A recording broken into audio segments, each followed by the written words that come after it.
check when I'm not around, a text when I'm not in town, no vest when they shot me down. I should've left when they locked me out. A sex in the lobby now, but they don't know my body. Calling the receptionist, connection getting spotty. Damn, could've been the president, a resident in thotties. All the times that I failed, shit, my head is getting naughty. Hard-headed, take a guess at all the bread it could've got me. Oh well, you gotta lose some. Brushing off the dirt, I get back up, I'm trying to do some. If I ain't find catharsis in the rhythm, I be too numb. Tension in the air, it's hard to breathe, I just got 2 lungs. Hey, welcome everybody to episode 121 of Banter Debauchery. 121 episodes, wow. Yeah, 121 episodes, man. That means like, that's like 2 years worth of fucking, what do you call it? 2 years and a half. Like 2.5 years? What's how many weeks is a year? 52? 52. So 52, that's 104. Then you add on more episodes. That's a lot of he said that scared the shit out of me. Yeah. But we have my cousin Zay on here. I had to throw a little bit of an audible today, but you know, family doesn't fail you. So when you call him and say, "Hey man, I need you in 10 minutes," pause. And he goes, "Okay." You ain't gotta worry about that. But we have up and coming rapper Zay Blaze up in this motherfucker, man. Zay Blaze up in this motherfucker, man. I was waiting for the applause. You all are so kind. You all are so kind. Thank you. Hello, it's me. Yes, love me, adore me, give me money. Tell them to give you money and love him, adore him. He has a new album coming out that I don't know what it's called because he won't tell me. But you know, he's secretive when he comes to his what do you call it? Music. Work. Yeah, like when he's releasing things, he's like secret. He's on his Kanye shit, man. Did you forget the word for music just now? I did. I got a lot going on in my mind. So, but when you have a lot going on in your mind, you take Alpha Brain by On It. It helps with memory and focus and daily cognitive support. So when you need to think straight or you need to work clear, take Alpha Brain. That was adorable. Good job. Adorable. That was adorable just now. Alpha Brain. What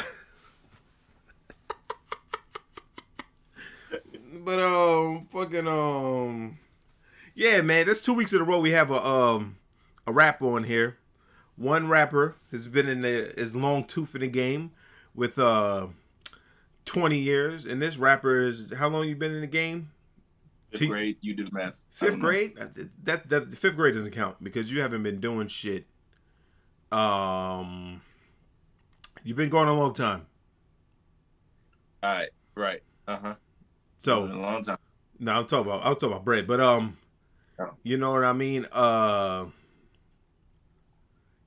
So what you say 5th grade for your for your music career. You don't think like what can I say, like when you first started like getting music on the radio, that shit didn't start. Your shit just starts at 5th grade.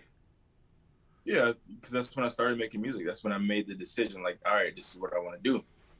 Okay. Regardless of the accolades that I may or may not have had, regardless of the accomplishments that I may not have had, you gotta count those things. You know what I'm saying? Because I could easily be like, oh, I started making music in 2018, but that's just because that's when stuff started to actually pop off for me. But no, I've been doing this 5th grade. I count all of that, the highs and the lows. 5th grade, so it was a long time. So you was that's elementary school when you was like, hey man, I'm gonna do this rapping thing. So what made you say, you know what? What made you say music is for me? Like what was the defining, because every artist has that defining moment, or every creator has a defining moment where they go, well, this is for me and I don't want to do nothing else. What was your defining moment? I'm bad at sports, but I like singing. That was it right there. You know what? That's not bad. That's not fucking bad. You say, you know, I suck at sports, even though I'm long and gangly. I suck at sports, but I can sing. I thought you was gonna say some shit like, you know, when I was in fifth grade, you know, I sang and the girls flocked to me. This nigga said, "Nah, man, I suck at sports and I can sing, so That's I'm going exactly this what way." it was. That nigga said, "I'm going this way." I'm not gonna say I sang in the girls' club, bro. I was in middle school. Everybody was immature back then. Like niggas hated me in middle school, especially the girls hated me in middle school because I was always singing. So that wouldn't be the reason. Like, oh yeah, the girls fly. Like, no, I didn't care what nobody thought, and I'm bad at sports. So even though I did enjoy playing basketball, but after I took a year off because of my grades and I went back to it, I realized, wow, I'm some trash now. I was like, you know what? I kind of just I'm gonna just go with the singing, stick with that. Yeah, that's pretty good though. I mean, you say you found your niche and you're good because you're great at it. I was gonna say you're good at it, but you're fucking great at it. So you know, that was the way to go. I've seen you play basketball, so you made the right decision. Yeah. Yeah. I know. So singing was always the thing. You never wanted to like be a rapper full time. Just singing was like, yo, I'm gonna be the guy singing.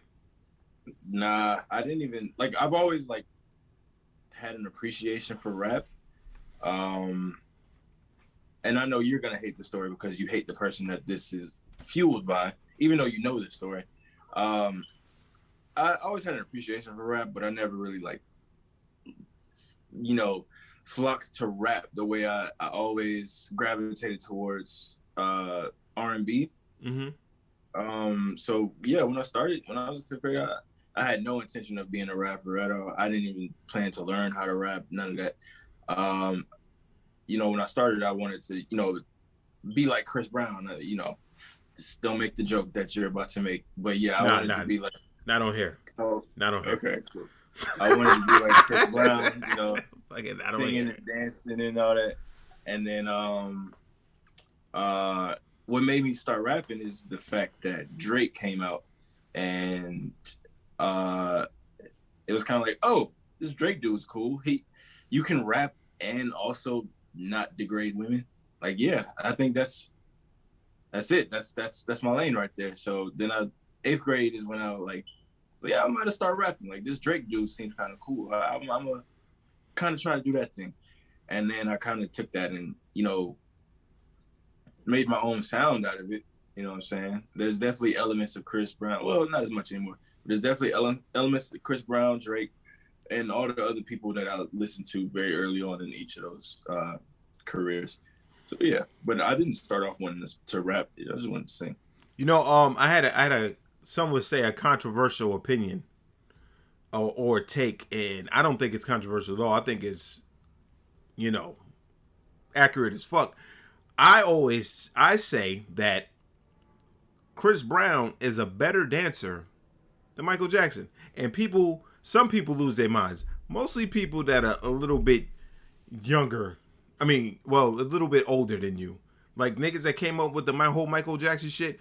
If you tell them that Chris Brown is a better dancer than Michael Jackson, they'll lose their fucking minds. But then I say to them, have you ever seen Michael Jackson? Don't say it.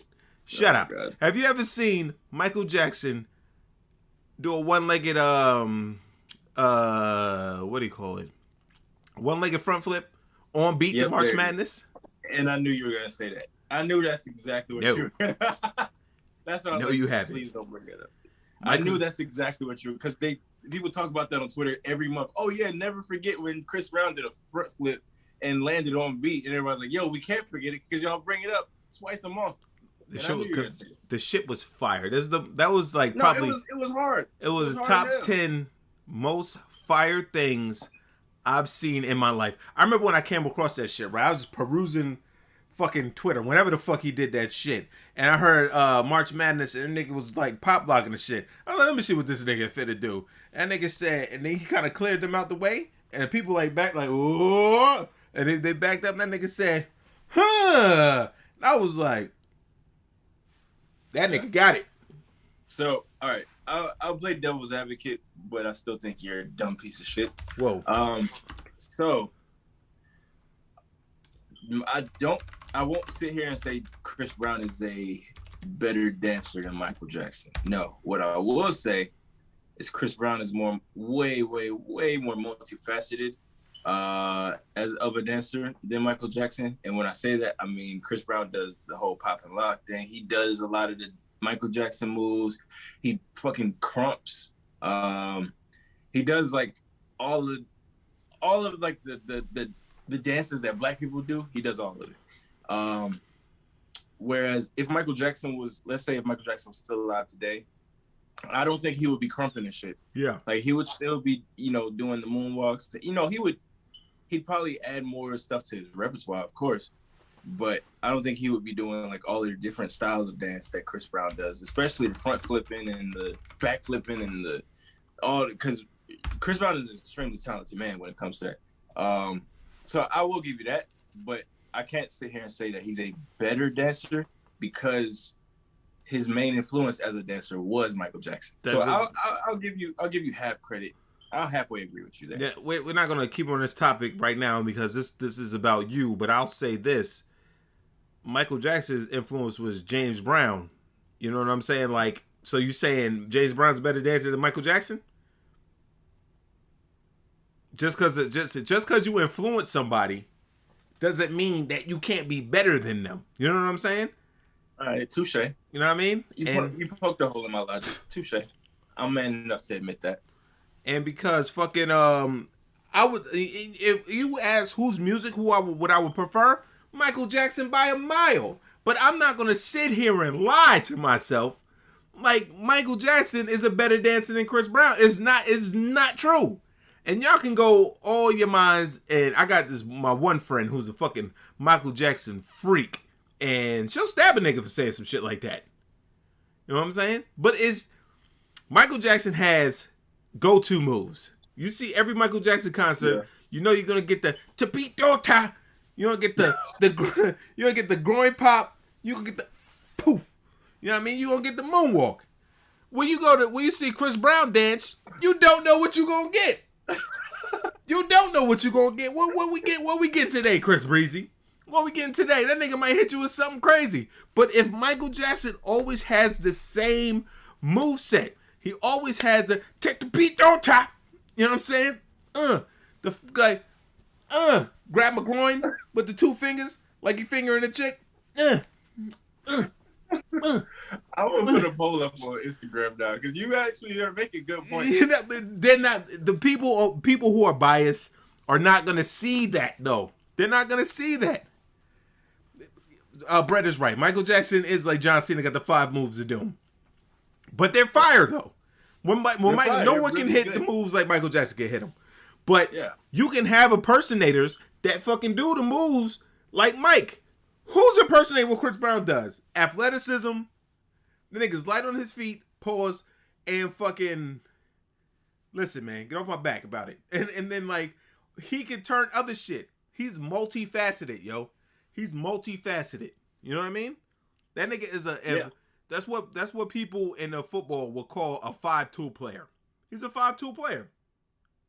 Yep. You ever seen Michael Jackson do a flip in his life? Hell no. He could spin his ass off. But he ain't never do no flip in his life. You making some really good points, actually. I'm just saying.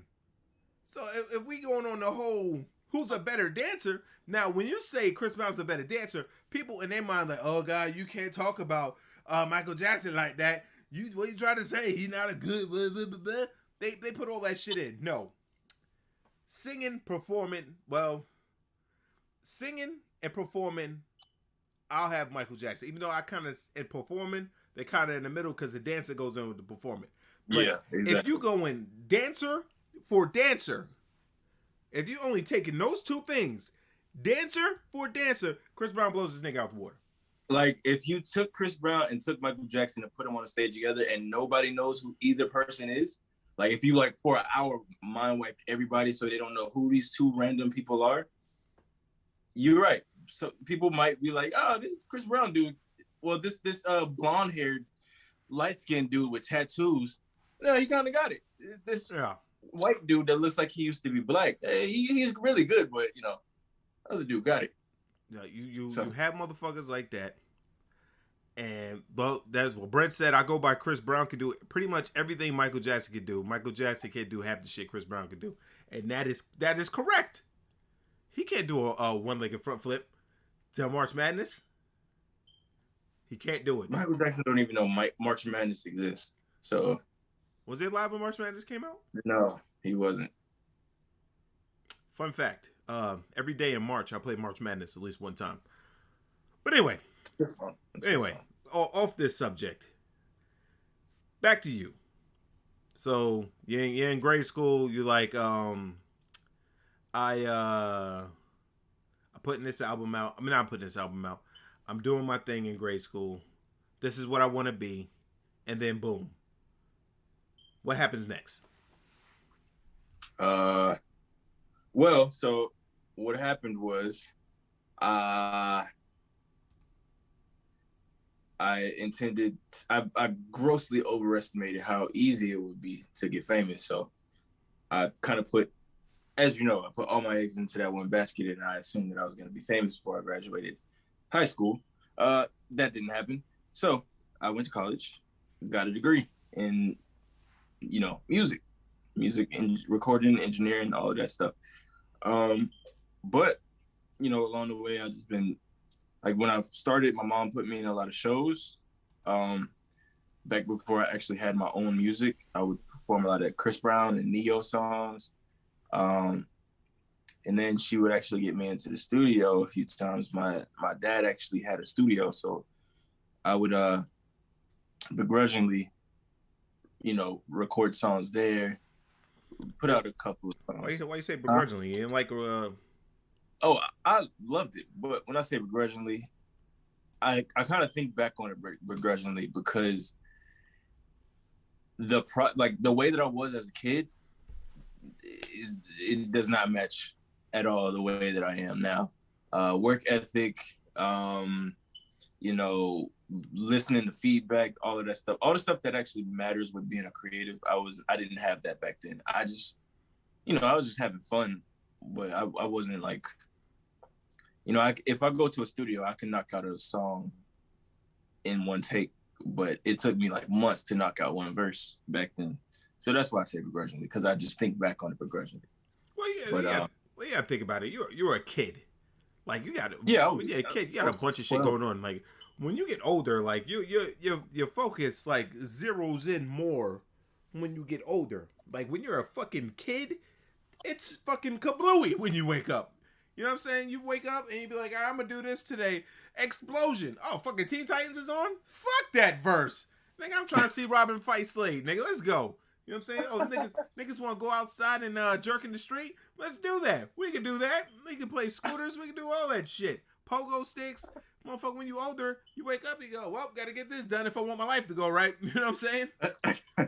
So you're kind of right. I think that might be actually what it was. When you're young, you're a fucking kid, and and when I say also when you're a kid, like you gotta have that shit, because if you was just work all the time, you wouldn't be who you are now. Like you probably be like maybe on a better path, but if let's say you was on let's say your path got strayed and you're not doing what you want to do, all that work and not having a childhood, next thing you know, you got Neverland Ranch.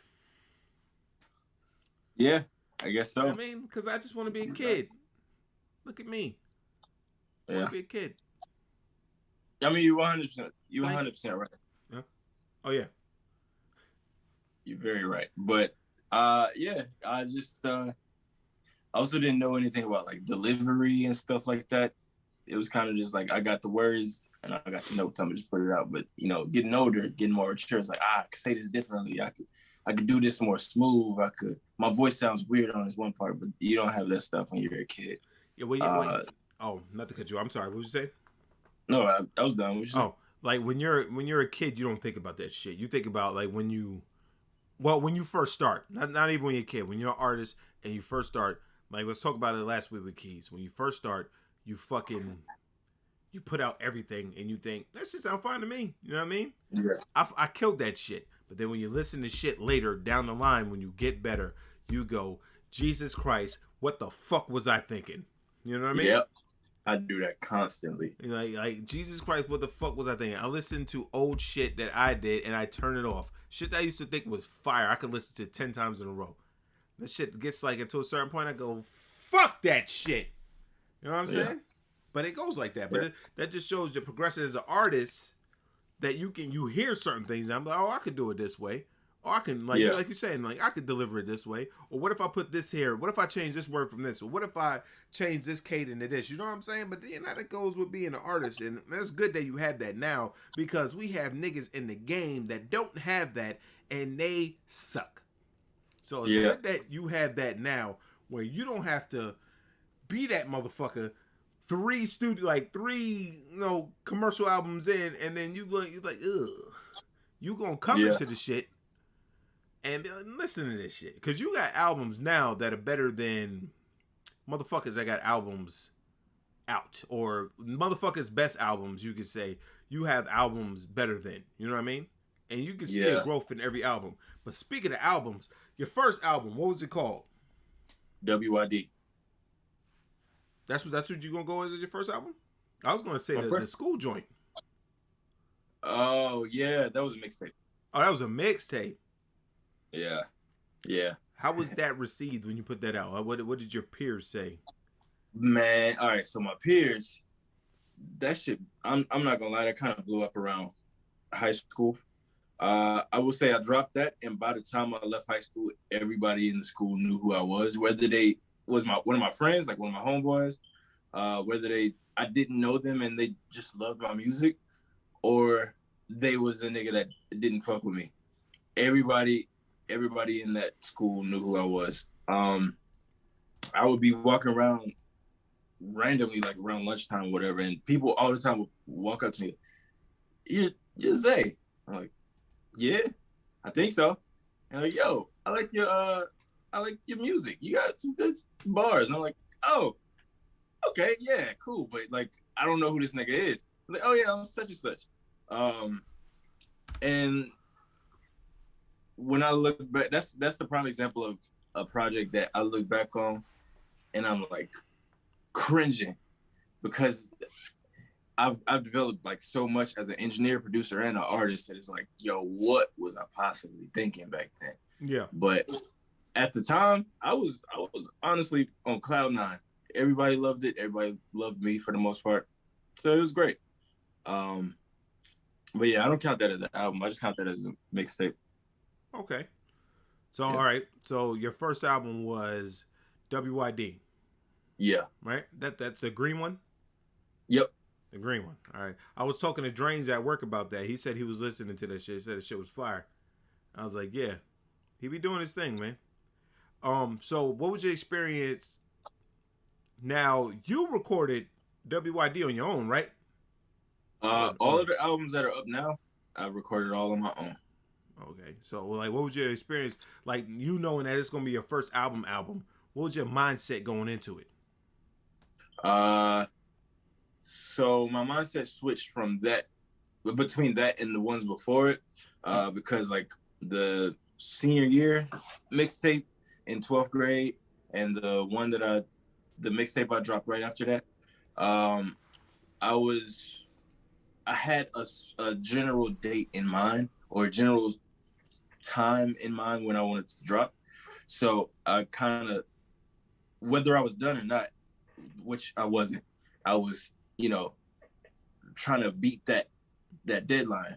Whereas what switched with WID and so on, like from WID all the way up to today, what I do is I don't tell nobody that I'm doing it, like when it would possibly drop. I don't tell myself when it will possibly drop. I don't put myself to that, stipulation or whatever. I just kind of just let stuff organically come. If I don't drop an album at this time, whatever. I'm not gonna, because I also noticed that when I force myself to write something, or if I sit down, I'm like, all right, I need to make a song today, or I need to at least make a beat or write to this, and I'm not feeling it, it's gonna come out trash. I'm gonna come back the next day and be like, yo, I don't like this. So what I started with that one was, I don't care how long it takes, I could sit with this song for months, a year, if I know I want this song on this album, but it's just not right. I'm gonna keep working on it and just organically finish it up. And then once everything is fully done, like all my I's are dotted and all my T's are crossed, that's when I'm gonna be like, all right, I'm thinking about dropping it this day, and then go from there. Okay. Yeah. Now you recorded. Well, one thing I will say before I go to that, I'm not your yes man. You know what I mean? I always tell you like the real how I feel. The problem with, well, I'm not gonna say the problem, but the thing that I have, but you just told me like if you don't, I'm not gonna give myself a set date. I'm gonna do it. You don't think that gives you like more time to procrastinate if you don't have anything set in stone that you want to move towards? Oh, of course. Yeah. Of course. But for me, it's better to procrastinate than it is to rush. Because your product is gonna come out rushed. If you know, oh, I want to drop in June, but your shit is only halfway done, and you got 12 fucking songs on there, you're gonna be rushing. And that will definitely come through. And you may not know it then, like when you drop it, but you're gonna come back years later, like, wow, this just doesn't feel like it comes together well. I do that to give myself time to procrastinate. Because when you procrastinate something, like the album I got now, it's songs on this album that I recorded 2 years ago. Like I think the oldest song that I recorded on this album was at the beginning of the pandemic. But giving yourself time to procrastinate, that'll force you to, let me go check out that one song I recorded 2 years ago. Let me see how that sounds. Like if it still holds up, because you develop, your artistry develops, my engineering, production, all that. I know how to play guitar now. I didn't know how to play guitar when I made those songs. So that procrastination lets you add what you know now to something that you did in the past before it comes out.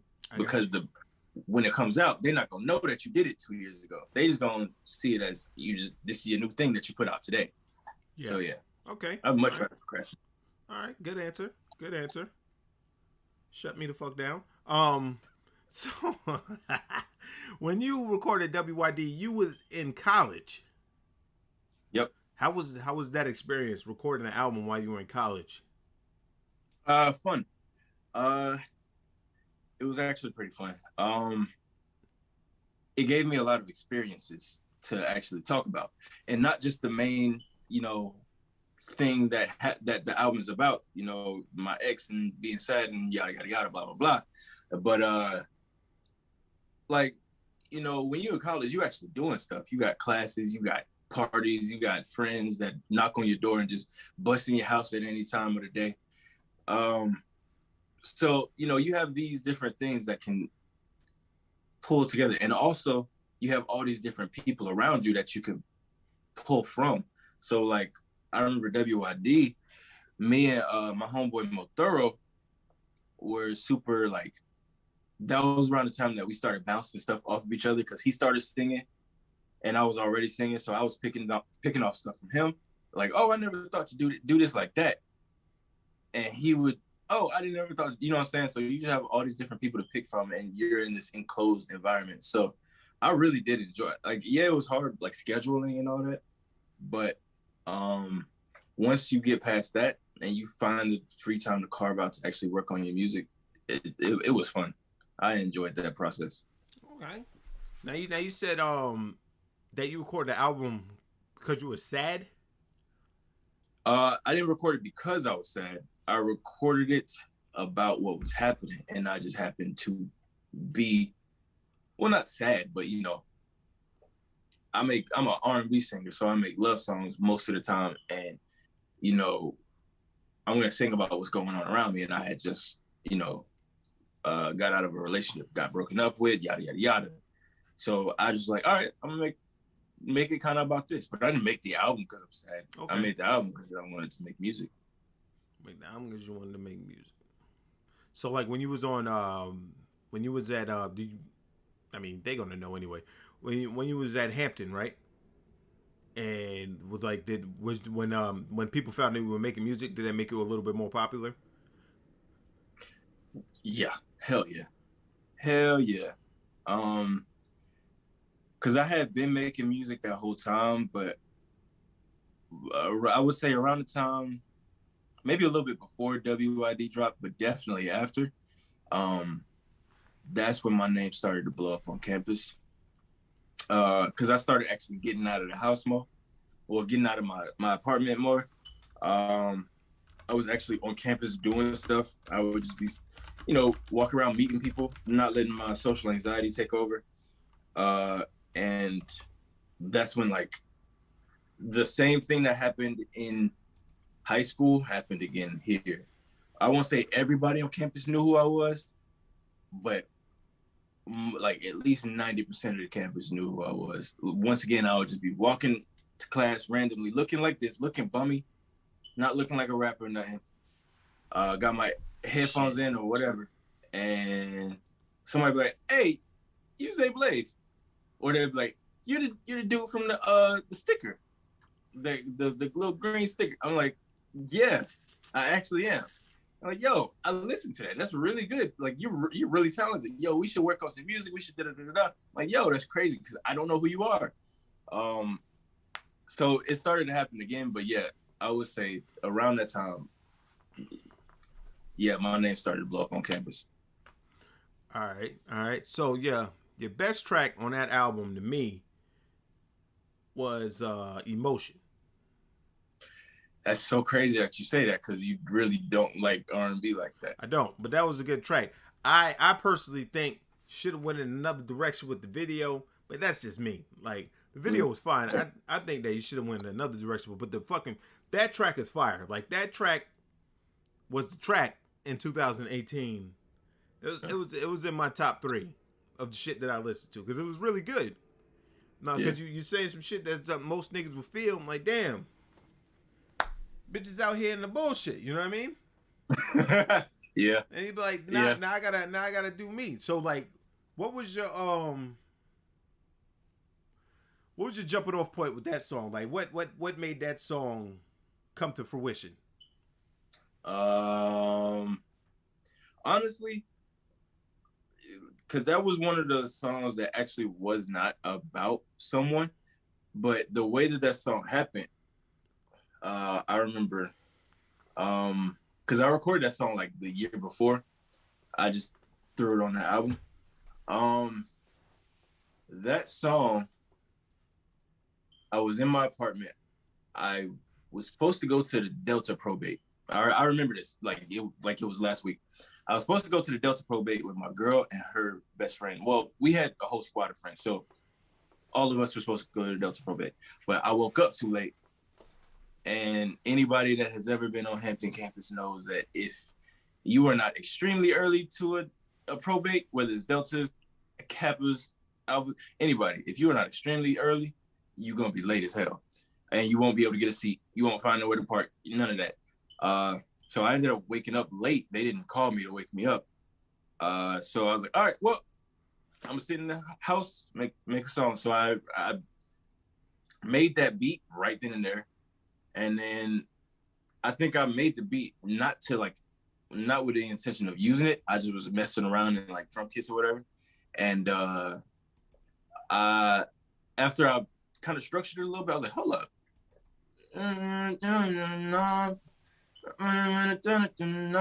So I recorded the verse, I recorded the hook, and I remember yelling at my roommate, like, yo, Chase, come listen to this.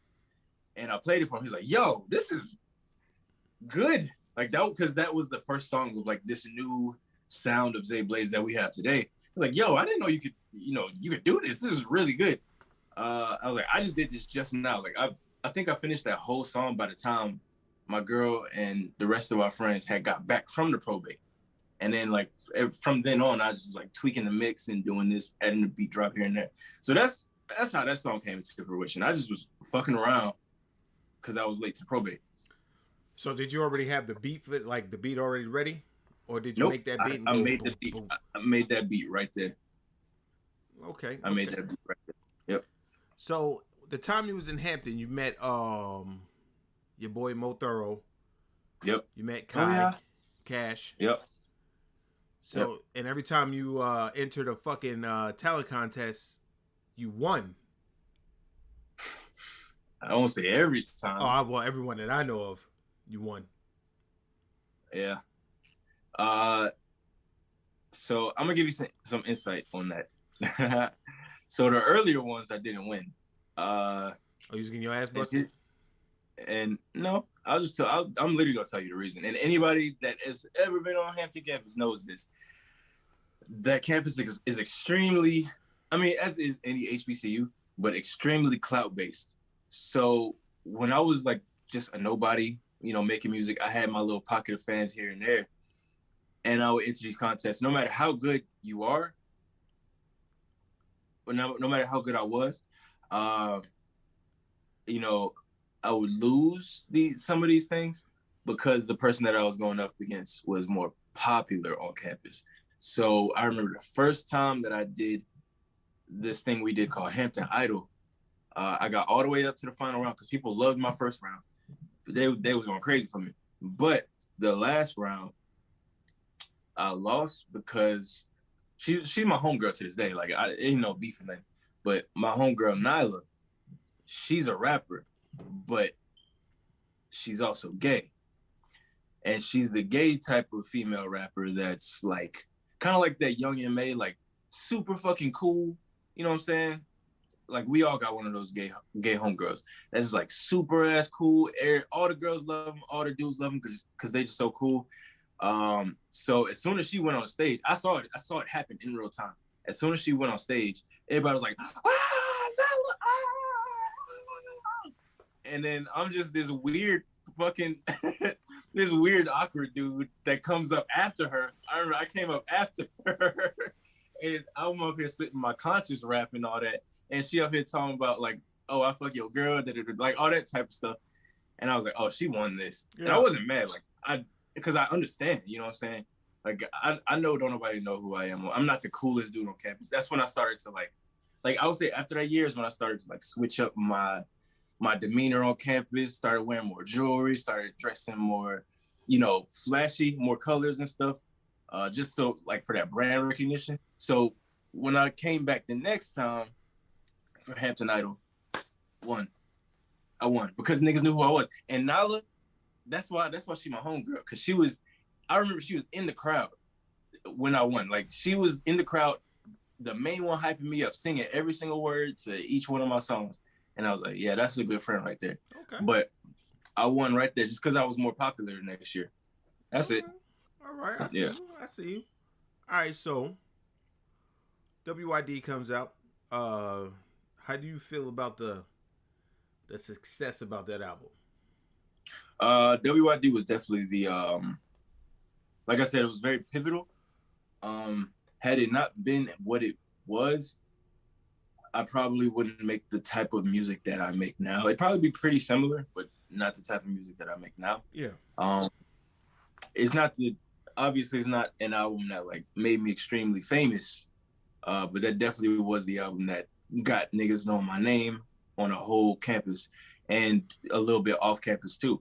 So I think the album was pretty successful for what it was and for what I needed it to do. And it was kind of like one of those, it's only up from here type of albums. Whereas the stuff before that was kind of like, I'm making a lateral movement, you know what I'm saying? But that one was like, it bumped me up immediately. Now, I'm going to ask you this. Like, do all your albums have a color theme on purpose? It's very intentional, yeah. So it's very intentional. The first one was green on purpose? Yeah. Well, okay. The first one, we kind of were just playing around with lighting. I'm actually looking at it right now. So we were kind of playing around with the lighting. I remember that day. It was like a random day in November. I had just got back from the skate park. But my homeboy was like, hey, you need a photo shoot? I could pull up to the crib. So we literally shot that in my hallway outside my roommate's room. And, we had like this, we took the colored LED light out of my booth, out of my studio booth, and like just put it in the hallway and just played around with different colors and all that. And we came up with that one. I was like, I like that. Make it super simplistic on the cover. But I was like, I like that. From from then it started to be on purpose. But that's because of marketing and branding. Because it's very easy to have a album cover or mixtape cover, song cover, whatever, that doesn't really stand out because of like more muted tones and darker like blacks and browns and stuff like that. So when I started doing this whole thing, I was like, the colors is what's making it stand out.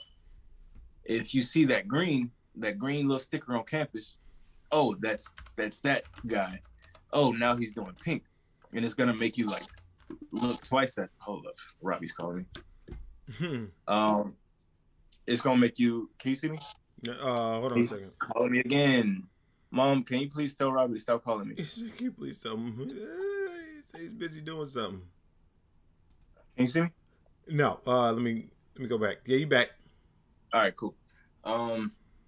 Yeah, so just that color will make you like subliminally do like a double take, like, oh, that's kind of cool. That pink, that's a nice pink against like the background and the words and all of that. So that's why I kept it going, because things like that is gonna be what makes you click on something. Rather than being like, hey, yo, click on this. Yeah. Having that will make them think that that's their own idea to click on something just to see what it is. Yeah. Okay. Yeah. So we got your as requested in chat. I got your album up. You know what I'm saying right now. Got the little Z in it. What's the Z in the heart for? I never noticed that. It's a Z and a B, but the B is tilted to be a heart. But it's like, if you look at it as letters, it's a Z and a B. But if you look at it as a design, it's like a little boop, boop.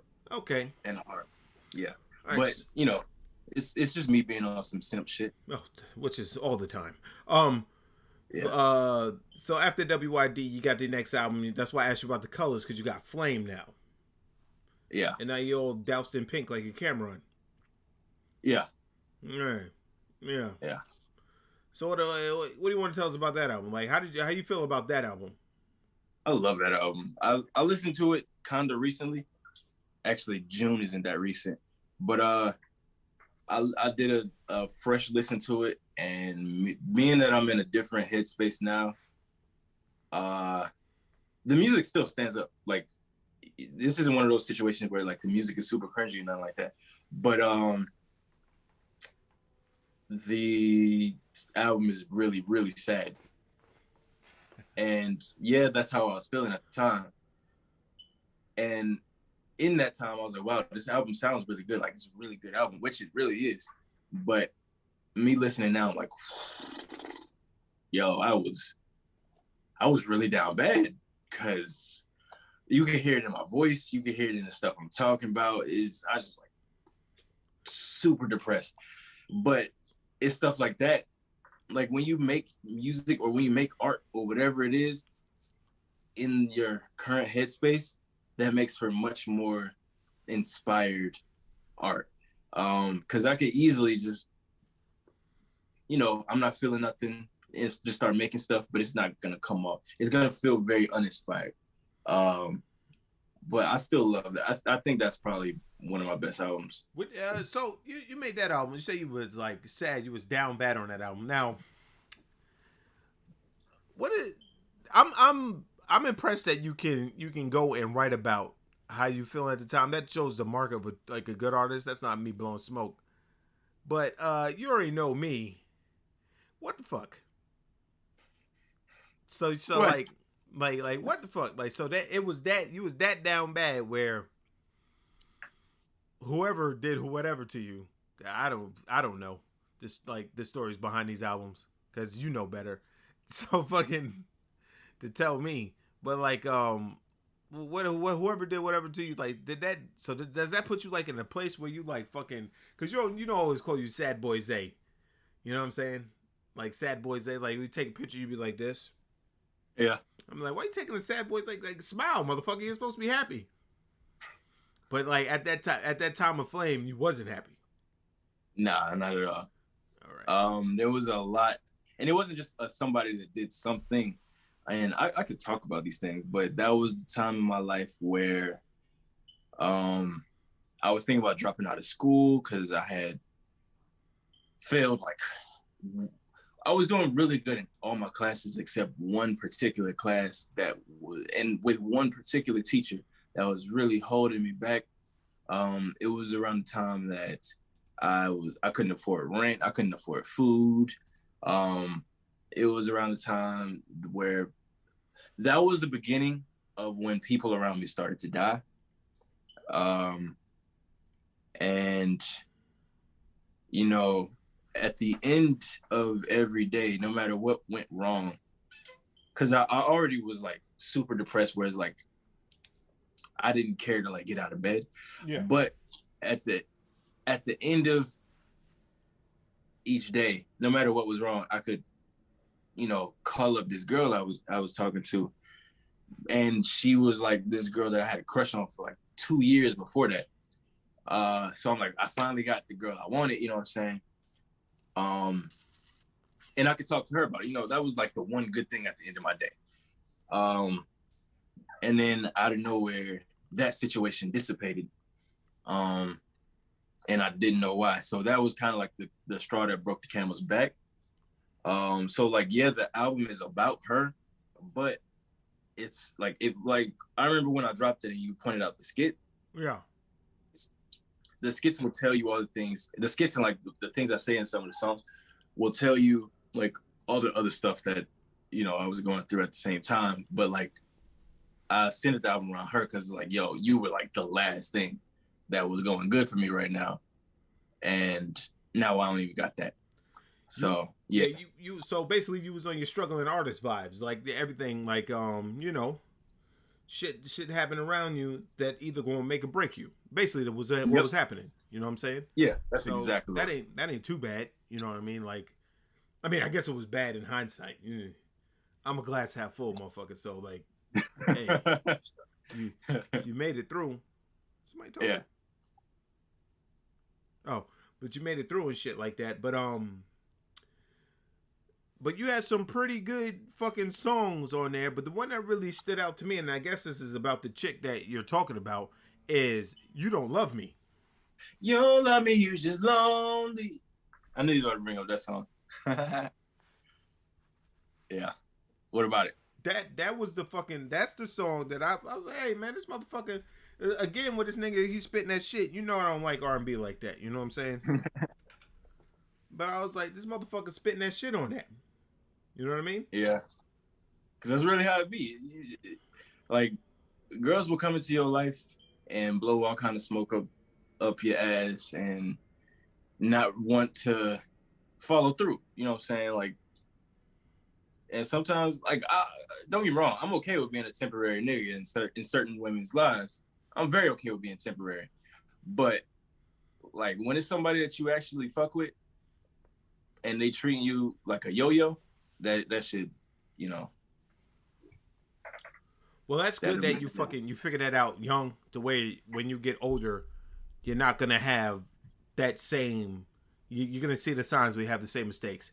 But back to the song. So You Don't Love Me, that was my first favorite on the album, but it's not my favorite anymore. Okay. My favorite, actually, after I saw you perform it, was Look. Yeah, I got some things to show you. Yep. Yeah. Okay. But you know, I fuck. No, not Look. My fault. That was my second favorite. That's always my second favorite. My favorite is My Zone. Oh yeah. That's what I meant to say. My Zone. Yeah.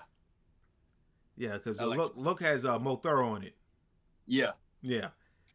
But you got some jammers on there. But like, so My Zone, nigga, when you made that song, what was you in your zone? Like, fuck this is my shit, or? Yeah, like, when I did that, I was kind of just talking about like how, because I do get very tunnel vision, in no matter what it is I'm doing. I could be on the game and I get tunnel vision. I could be making music, I get tunnel vision. I'd be in class, I get tunnel vision. But it's like, I really don't like when people try to literally like, I don't like when people try to talk to me and like have a whole conversation. Like, I love my girl to death, but my girl now even does that. Like, I be like dead, like focused on something. And like, you know, when somebody just come up talking to you, like for like way too long, like, hey, hi, bye, whatever. Oh, this happened, that happened. That's fine. But it's like, you're trying to have a whole one-sided conversation with me. And I'm like actively on a mission right now. You know what I'm saying? So that's literally what that's like. The words of that song is exactly how I felt when I made it. Like, yo, please stop talking to me. I'm in my zone. But yeah, when I made that, I was definitely in my zone. I tell you, nigga, that's what my barber calls. My barber used to be like, man, I ran into so and so. I mean, I'm trying to skate. This nigga be rapping me up, and I laugh. I laugh because it's true. Nigga be rapping them up. I'm gonna tell you something. I don't know who this new chick is in the neighborhood, but she has a fat ass. She also has a kid, but she has a fat ass. She also has a kid though. She lives across from you? I ain't seen her. Nah, she walking up the hill. I think the people across from me from New Orleans. Nolans. So you got that. I always wanted to know, was Discreet just a song that you and Heather just did, or did that have, you know, your hidden meanings in that shit too? Or you don't want to talk about it, we just move on to the next thing? Me and Heather have never fucked. No. I didn't ask that. I just said it could have been a minute you was talking about nothing. She was just on the track. I never said y'all fuck. That's okay. You. I thought. Look at this nigga. He telling on himself. I thought that's what you was asking. That's a mark of a good interview with people to get motherfuckers to tell on themselves. Oh shit. Nah. We actually have never done nothing, but that was just a song. I made that song because me and Heather had like a show together, and she had this one song. I can't remember what it was called, but it blew up on SoundCloud. She actually went viral for a while. And I had made the beat based off of that song, because I knew like, yo, I want to get Heather on my album. So I kind of made the beat after her, and just called her. I was like, yo, what are you doing? Let me show you the song. And I showed her. She loved it. She came through, killed it. Fun fact though, that song is my least favorite song on that album. And I'm not saying it's trash, but I can see why.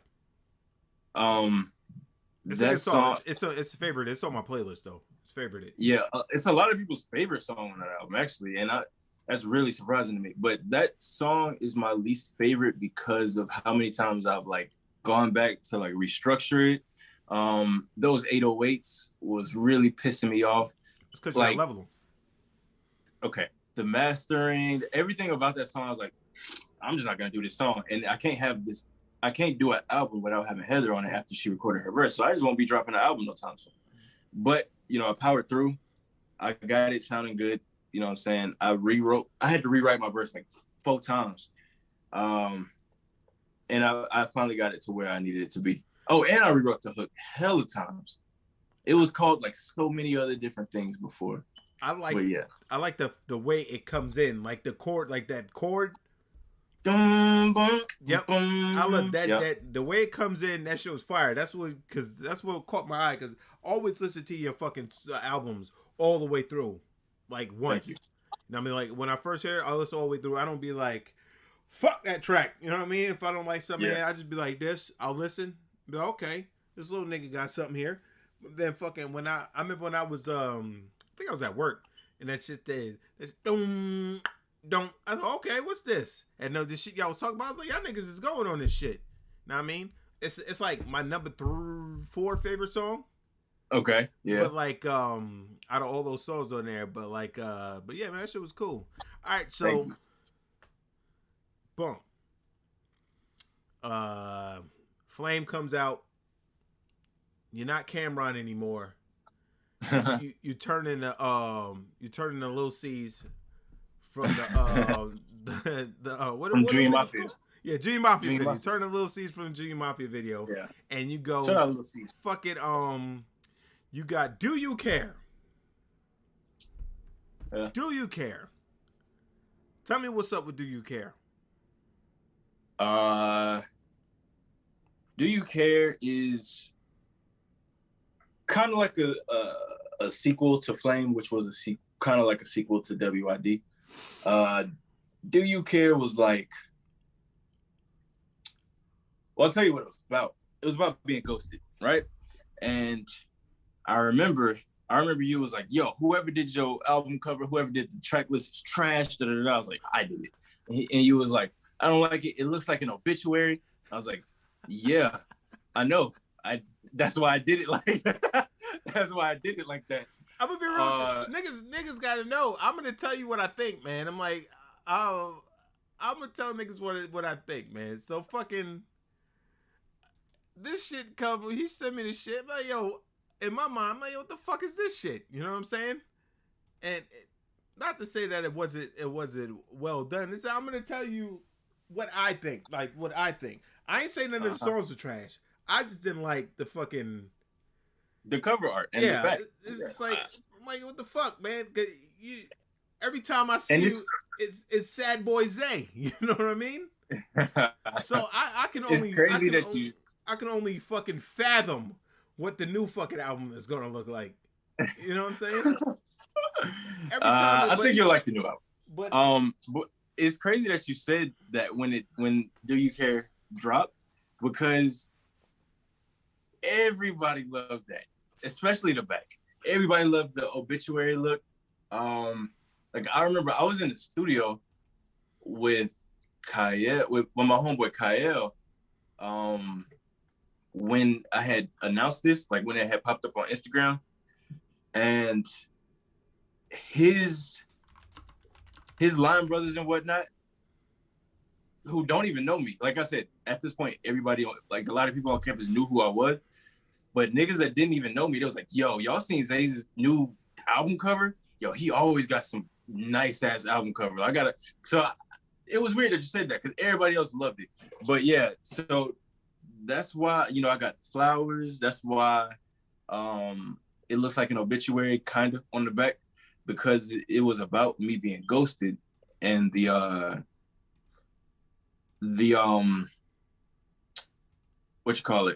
the skits and all of that, they were me being in the hospital because I was in a coma. Yeah. Which is, played off like I died. But yeah, so that's why it's called Do You Care, because it really means like you ghosted me, and what if something happened? Like what if I got in this car accident and ended up in a coma? Would you even know or care? Because you already treated me like I fucking died. Yeah. So that's kind of what that album is. It's just, it's all a metaphor. It's a lot of like different Easter eggs, a lot of different hidden shits in the album. Like, for example, the last song on Flame is called Sleep. Yeah. But the first song on Do You Care is called Awake. And like the first line I say on Do You Care is, I should have stayed asleep. I knew I wouldn't like waking up, my alarm driving me crazy. But yeah, that's what that's all about. Okay. I was getting spam and shit, so I was trying to knock that spam motherfucker out while I was trying to do that shit. But all right, but so my favorite song on that album is What You Have in Your Mouth. Tulips. Oh, Tulips. Yeah. And I remember I hear that song. That's got to be I'm not even going to front. That's got to be my favorite song from you. Thank you. That's that fucking song right there. It's got to be my favorite song from you, because where the fuck is the shit at? All right, there it is. I like the way you going in that, and I can actually see a vision. Remember, because I remember when I hit you up, bang. I remember when I hit you up, and I was like, yo. When I heard that song, this vision was in my mind, and I told you this vision that I had, like for the video. Oh yeah. Yeah. Then fucking COVID, but fucking yeah. But the vision that I had for the video, that would have fit that song because of the way that song was. That shit is my favorite song. Like, I don't skip that song when it comes on. Not my favorite song of all time, but my favorite song from you. You know what I mean? Yeah, favorite one for me. Yeah. Yeah, but you have the shits in that. You have the skit at the end of that song. Wait, Yeah. was it a skit? It was a hidden track at the end of that one. Yeah, but what was the one where old boy was talking to the nurse? Oh, James. I think that was actually, if I'm not mistaken, I think that was actually Tulips. Where he's Yeah. like, yo, nurses. Yeah. Yeah. Yeah, I know that shit by fucking heart. I laugh, but then you also have that. But then you have Invisible Ink, which is also a great track. Thank you. Yeah. So now, what's your favorite song off the Do You Care album? It's crazy that you asked that because it literally changes every time I listen. And it also depends on like what mood I'm in. But I would say,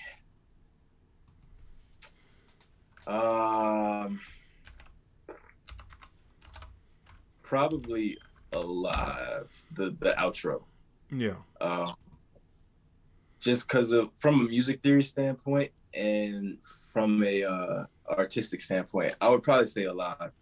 That was I feel like I was in my bag on that song. That was a lot of niggas. I remember when I didn't hear the album like first, and everybody else was hearing it, like all your friends and shit in the chat. They was like, "Yo, this Alive was what you call it." And then I was like, "Oh shit!" Well, I looked at where it was, and I was like, "I got a long way to go." Like when I started listening to the album. But I remember I was at the house, I was playing the game, and I listened to the whole shit. I was like, "This motherfucker got something." But like Tulips is the shit that I go, you know, what I mean, that's my shit, man. Yeah. But Invisible Ink, that was good. I think that the person that was supposed to be on there today, that is she likes that song. Yeah. Invisible Ink. You're a motherfucker with these songs. But the reason why, let me go back to your cover art, right? The reason why I didn't like your cover art with the obituary and all that shit, and why everyone else liked it, is because all you niggas is sad. You know what I'm saying? Y'all all... What I'm a smile for. Oh, my God, it's man. Not what the album is about. Oh, my God, man. But what I'm smiling at. But that was my shit. It wasn't like, yo, this shit is dookie. It's just like, God damn, nigga, they crack a smile. I know you ain't that motherfucking unhappy. You know what I mean? But do you understand why the album cover is what it is? Like, why? I understand. When you explain it, to me, I said, okay. But I remember when you first seen the shit, I hit you up. Like, hey, nigga, what the fuck? You know what I mean? That's funny. That's funny. You remember that? I was like, hey, nigga, what the fuck? Bro, I remember everything, bro. I literally. That's good. That's good. Remember everything and use that shit, because that's what I do. I don't forget shit. Yeah. I don't forget nothing motherfuckers say. I don't forget nothing motherfuckers do. I use that shit. But all right, nigga, bet. Motherfucker telling me some shit. All right, nigga, bet. You know what I'm saying? So that's good that you remember everything. But that's my reason, because I don't like the whole sad. Of course you don't. This sad generation, that's what we got now. Everybody's fucking like, every time you see something, it's all emo and shit, and everybody's super. And you know what? These niggas be lying to you. Hold on. These niggas be lying to you. Like your boy Drake. That nigga will fucking record Marvin's Room, sit at a table like this, and then go fuck 7 models. You know what I'm saying? On a pile of money, smiling his ass off. Drake don't got no frown lines. He's not sad for real. You don't gotta be sad for real, y'all. Smile, motherfuckers. Nigga Drake fucking 7 models at once on piles of money. He fucking a pile of women. A pile of women on a pile of money. Just piles of bitches. Piles of bitches on piles of Benjamins. And y'all niggas sitting up here like this. Cups of the rose. Bitches in my old phone. Why this nigga's like, I've been in this club too long. You know what I'm saying? Throwing fucking $200,000 on the stage for strippers, smiling. You'll never see Drake like out like this. That nigga showing them half your teeth off, man. Yo. You know what I mean? Stop fucking, y'all niggas don't gotta be sad. These niggas is tricking you. This nigga Drake so sad, right? He's so sad and he's so broken hearted all the time that he proceeds to fuck every bad bitch y'all want to fuck. But this nigga is sad. Find me one nigga that can fuck every bad bitch that everybody wants to fuck, and he fuck him and he like this. I mean, it's relatability. Yeah, who It's is it? Really, relatability. are you really related, or is he lying to you to make y'all be like this nigga Drake? I mean, but think about it. The sad music in any artist, whether it's me, Drake, Mary J. Blige, Mary J. Blige was getting her ass beat for real. Unless it's you, everybody has always loved people who's more sad. Look at Chance the Rapper. That nigga was down, but he was addicted to acid. He was broke. He was all this other shit. He made acid rap, and that shit blew the fuck up. Addicted to acid? You can't be addicted to acid. I don't think you can be addicted to it. Psychologically, yes, but not physically. But still, he was on acid. He was on pills. He was on all this other shit. And he made his best mixtape yet. But the nigga found God. He found a wife. He had a kid. And now I don't know, because all his shit sound corny now. Or was it that motherfucker wasn't as good as y'all thought he was, and he just had that one-hit wonder? No, because one before that was good too. I didn't hear 10 him. Day. I know. But the 10 Day was his mixtape before acid rap. He did that like his senior year of high school. That shit was crazy too. But once it's like the better his studio quality got, you could tell he had more money. And then he started finding God, and he was actually happy now. Huh? He's Spike Lee's nephew, so. And he's also Spike Lee's nephew. And he got off of the drugs. He ain't got nothing to complain about now. So for one, I think I still like Chance's music. I think he's still talented. Yes, he is corny, but I think half of that corniness comes from not being relatable. Cups of the rose. Bitches in my old phone. I should call one and go home. Nah, man, I don't like that whole sad shit, man. Like, I don't like the emo wave. I don't like the emo trap wave. I mean, y'all are fucking. It's not the same thing. Tomato, nigga. If I got two tomatoes, I'm an R&B singer for one. I don't be up here talking about some. I see your shadows in my room. Can't take back the love that I gave you. Like, nah. Like, I know he's dead. Rest in peace. He's a great dude, I'm pretty sure. But I don't even know who you were fucking talking about. I thought you were talking WRLD. About. I thought that was Lil Uzi Vert.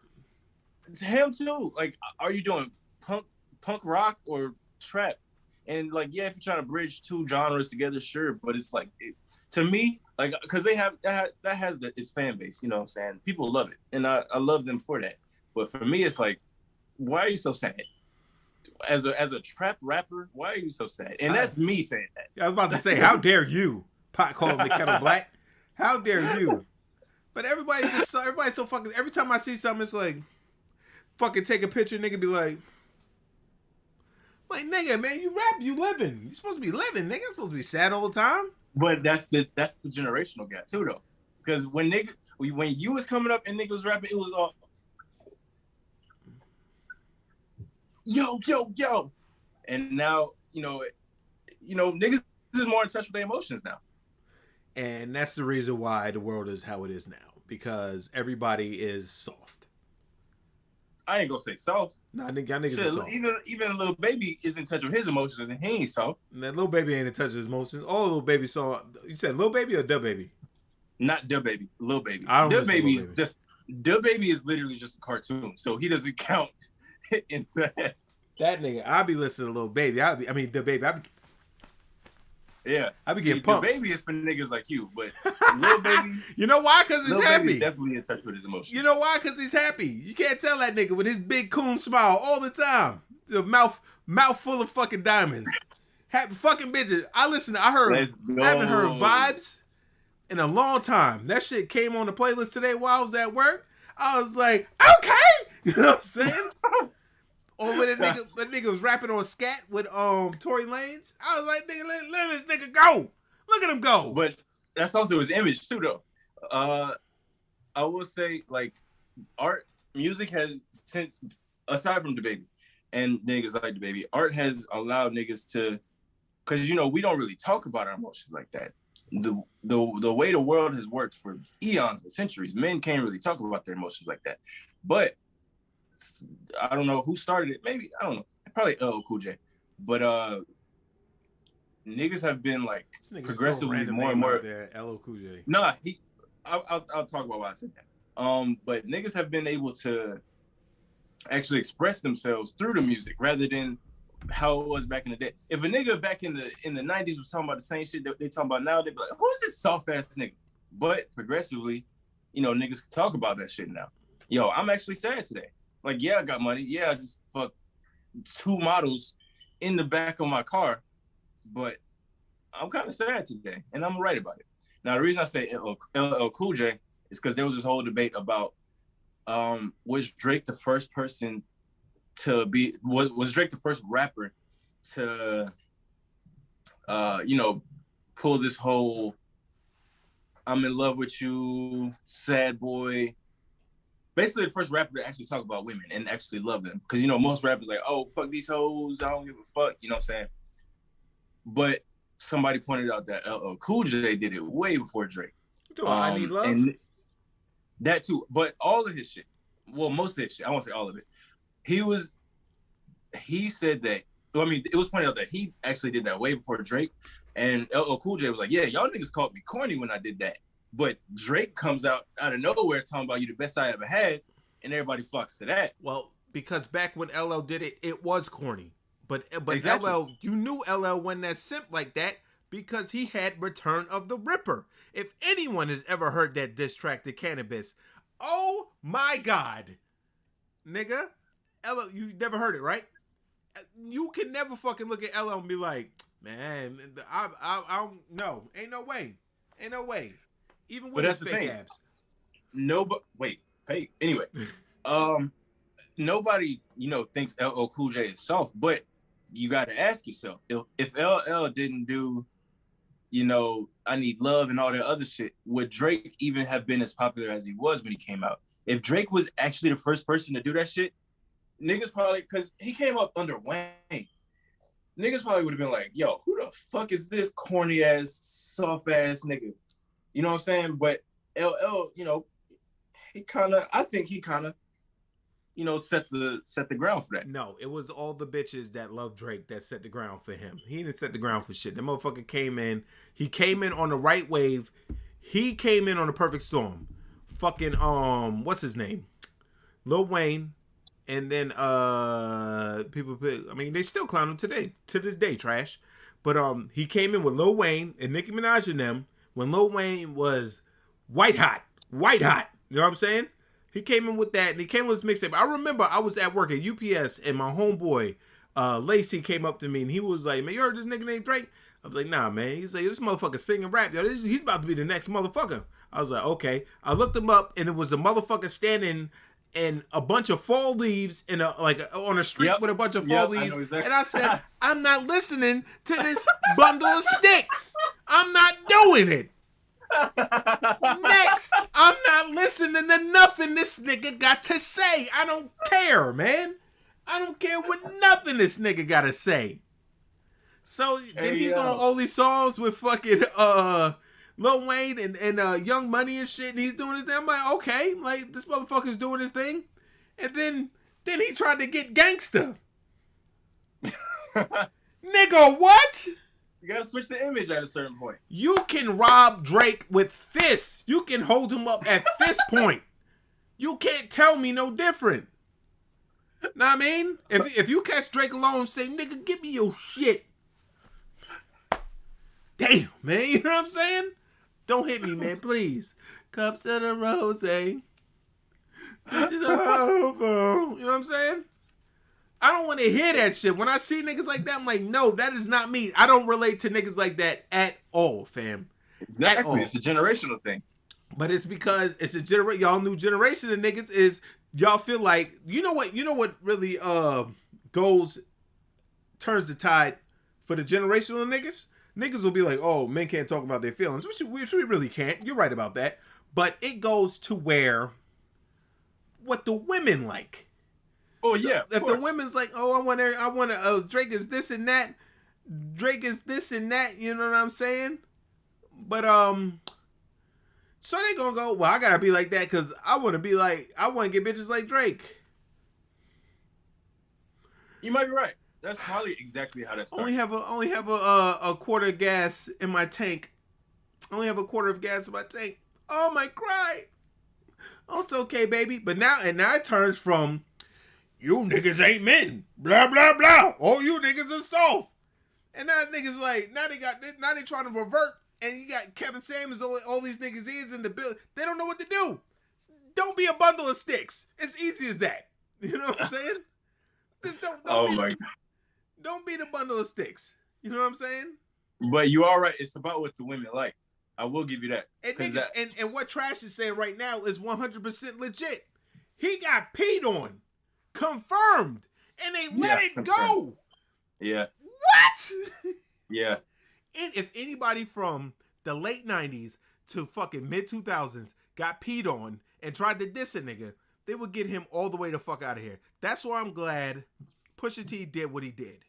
And Drake knew he was fucking with somebody he shouldn't have been fucking with. He was riding off that Meek Mill high, man. I just got Meek. Everybody on my side now. And then Pusha came and put that nigga in his place. I don't want this no more because this is childish. Sound like what a bitch would say. Ain't no way you finna fucking fuck up my money, my deal, out that I have a kid with a porn star, and then I'm just not gonna say nothing after that. He couldn't have nothing to say. What'd he say? He did. Duppy. He said what? No, Duppy was before that, remember? No, that was after. Remember? No, I don't remember. I thought Duppy was before that. The story of Abbott, whatever the fuck, Pusha song, that came first because that was off of some shit that Drake and Kanye had gotten into. Nah. And obviously Push got into it, and that's when Push dissed Drake. But then Drake came back the day later with Duppy. But I thought Duppy was first, and then Story of Adidon came. Cause he said I think Push dropped another one after that. I don't think he did. I promise you, I don't think he did. That's when he got Jay Prince and everybody was like, yo, you need to chill on Drake, blah, blah, blah. You know what I'm saying? That's what I think. I think Story of Adidon was it because he didn't come with nothing after that. Because remember, with Stories, the motherfucker trying to pay niggas money to find shit on Pusha T. You know what I'm saying? I think the Duppy freestyle was before that. And then it came from fucking was Infrared when Pusha put his album out. Infrared and What Will Meek Do? What Will Meek Do? Let's see. I'm about to look this up right now. Story of Adidon. Adidon, my nigga. Adidon. Pusha T. Because I think the Duppy shit was because he said some shit about Pusha T's wife. And that's where Pusha T flipped the line. It's like, oh, because you didn't come from a happy home, is why you talking that shit? You know October 17th. I hear you. Hold on. Duppy. Because but Drake was on his flying high shit. Yeah, he got peed on. They got peed on by Diddy or somebody. Yeah, whoever asked, yeah, he did. Now they didn't ask, they were saying. Huh? They're saying he got peed on in your. Oh yeah. Yeah, he got peed on. Where is it? Yeah, but like as he looks it up. Duppy came first. That's what I told you. Oh shit! Yeah, you're right. Yeah, you're right. Okay. All right, good one. Yeah. And what am I looking at then? Hold on. Story of that. I don't know if he heard Infrared or whatever, but Pusha, them niggas been taking shots at each other for years though, and it just culminated to that one point, that boiling point. You know what I'm saying? Yeah. That's a hilarious picture of Drake. That's so funny. Yeah. Okay, yeah, you're right. Yeah, they kind of been sending shots at each other for a while, especially after the whole Kanye shit. But yeah, but that is also another example of generational divide, if you ask me. Because Push ain't the type of rapper to talk about his feelings. Push is a rapper's rapper, you know what I'm saying? Drake is a rapper for the ladies, and that started the whole, being more, well, not started, but it helped push along the whole being more in touch with your emotions and shit, because that's what the girls like, even though they don't like that for real in real life. I don't care who says otherwise. Women do not like that. But yeah, that's why niggas be so sad looking on the album cover and whatnot, because you gotta fit the aesthetic. And fit the aesthetic, be you. Don't be a bundle of sticks. But anyway, off that topic. So the new album coming up that you're not gonna tell me about. I mean, well, say, is it SBZ on this one too? At the beginning, I did set out to make this album happier. Partially just to see if I can make a happy album that's as good as the sad ones, because everybody loves the sad music. So kind of trying to prove that you could be happy and still be great. But also, I'm trying it out to see where my maturity goes, where my progression goes, because I've already shown that I can be sad. You know what I'm saying? Got 3 albums worth. Exactly. So with this one, it's sad. It's not necessarily sad in the beginning, not nearly as sad as Flame, but it's more like a damn. Fuck it. Fuck that bitch. All right, whatever. On to the next. Cause it's kind of like a follow through from Do You Care? So I will drop a couple dimes. Whereas the last song on Do You Care is Alive, where I'm saying like, I need you to feel alive. I need you to make me feel alive. Yada, yada, yada. And then on the hidden track on Alive, I'm talking about I found my way out, like out of this coma or out of your clutches, however you want to look at it. And the first song on this one is going to be called Funerals. So Alive, Funerals, night and day. So the first line on this one is, I got my life back. Cause like now I'm in that stage where it's like, I'm not as sad as I was. So fuck this bitch. Like I got my life back. I'm living for me. You know what I'm saying? But I will say it's kind of sad at the beginning, but all in all, in total, I think it's a happier album. Listen, man, you got a track on that bitch that I was there, but when they recorded it, yeah, y'all niggas is not ready for that one. That's one of the happy songs too. Them niggas is not ready for that one. That motherfucker right there. Woo! I forgot to talk about the album that you put out where you changed your voice. Oh yeah, I did that twice. I did it on Flame and Do You Care? No, not change your voice. It was like you. Damn, what was the album called? I'm fucking up, man. I should know this. Oh, but it has right. grab and go on it and cassette. Nah. As when you, you change your voice. Everybody doesn't know. I dropped the EP with my homeboy Kyle, and Bashiri has this. It's called Before It's Over. Yeah, it's called Before It's Over, and Kyle, Bashiri has this joke where every time Kyle comes on, it's like, you change your voice? And it's like, no, it's just another nigga, actually. It's like, no, it's not. It's you. What are you talking about? Why you singing like that? I remember you singing like that. Oh my god. I terrorized that nigga for the whole week when he was in Georgia with that shit. Playing that shit. Yeah. I say, hey, what the fuck? This song's alright, man. But why you ain't just use your regular voice the whole time? What the fuck are you talking about, man? What the fuck are you talking about? Oh my god. So you have the new album coming out. You don't have a tentative date, right? Because you don't live by tentative dates. Yeah, I don't have a date yet. Okay. I have a tentative time period, which is gonna be soon. How soon? I don't know, but it's gonna be very soon.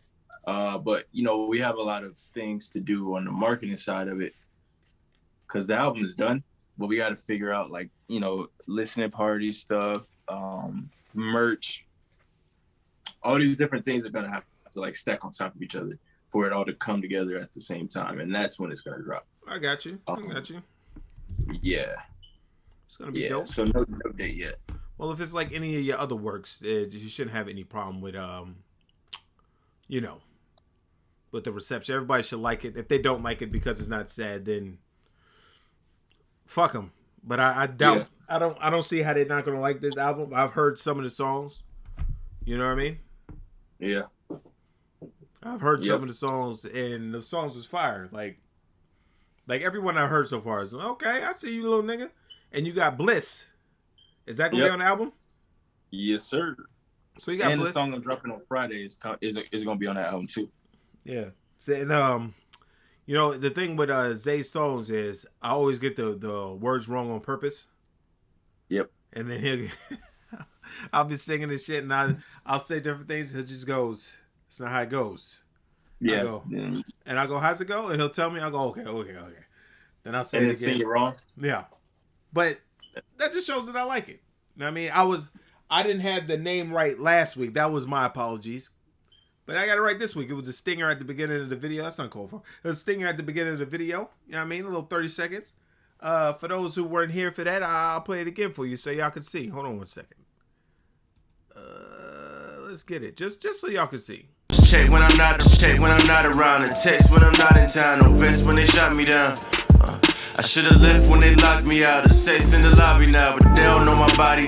Calling the receptionist, connection getting spotty. Damn, could've been the president, a resident in thotties. All the times that I failed, shit, my head is getting naughty. Hard-headed, take a guess at all the bread it could've got me. Oh well, you gotta lose some. Brushing off the dirt, I get back up, I'm trying to do some. If I ain't find catharsis in the rhythm, I be too numb. Tension in the air, it's hard to breathe, I just got too long. There you go. He got 6 lungs. Kind of a funny story. What's that? Go ahead. About that song.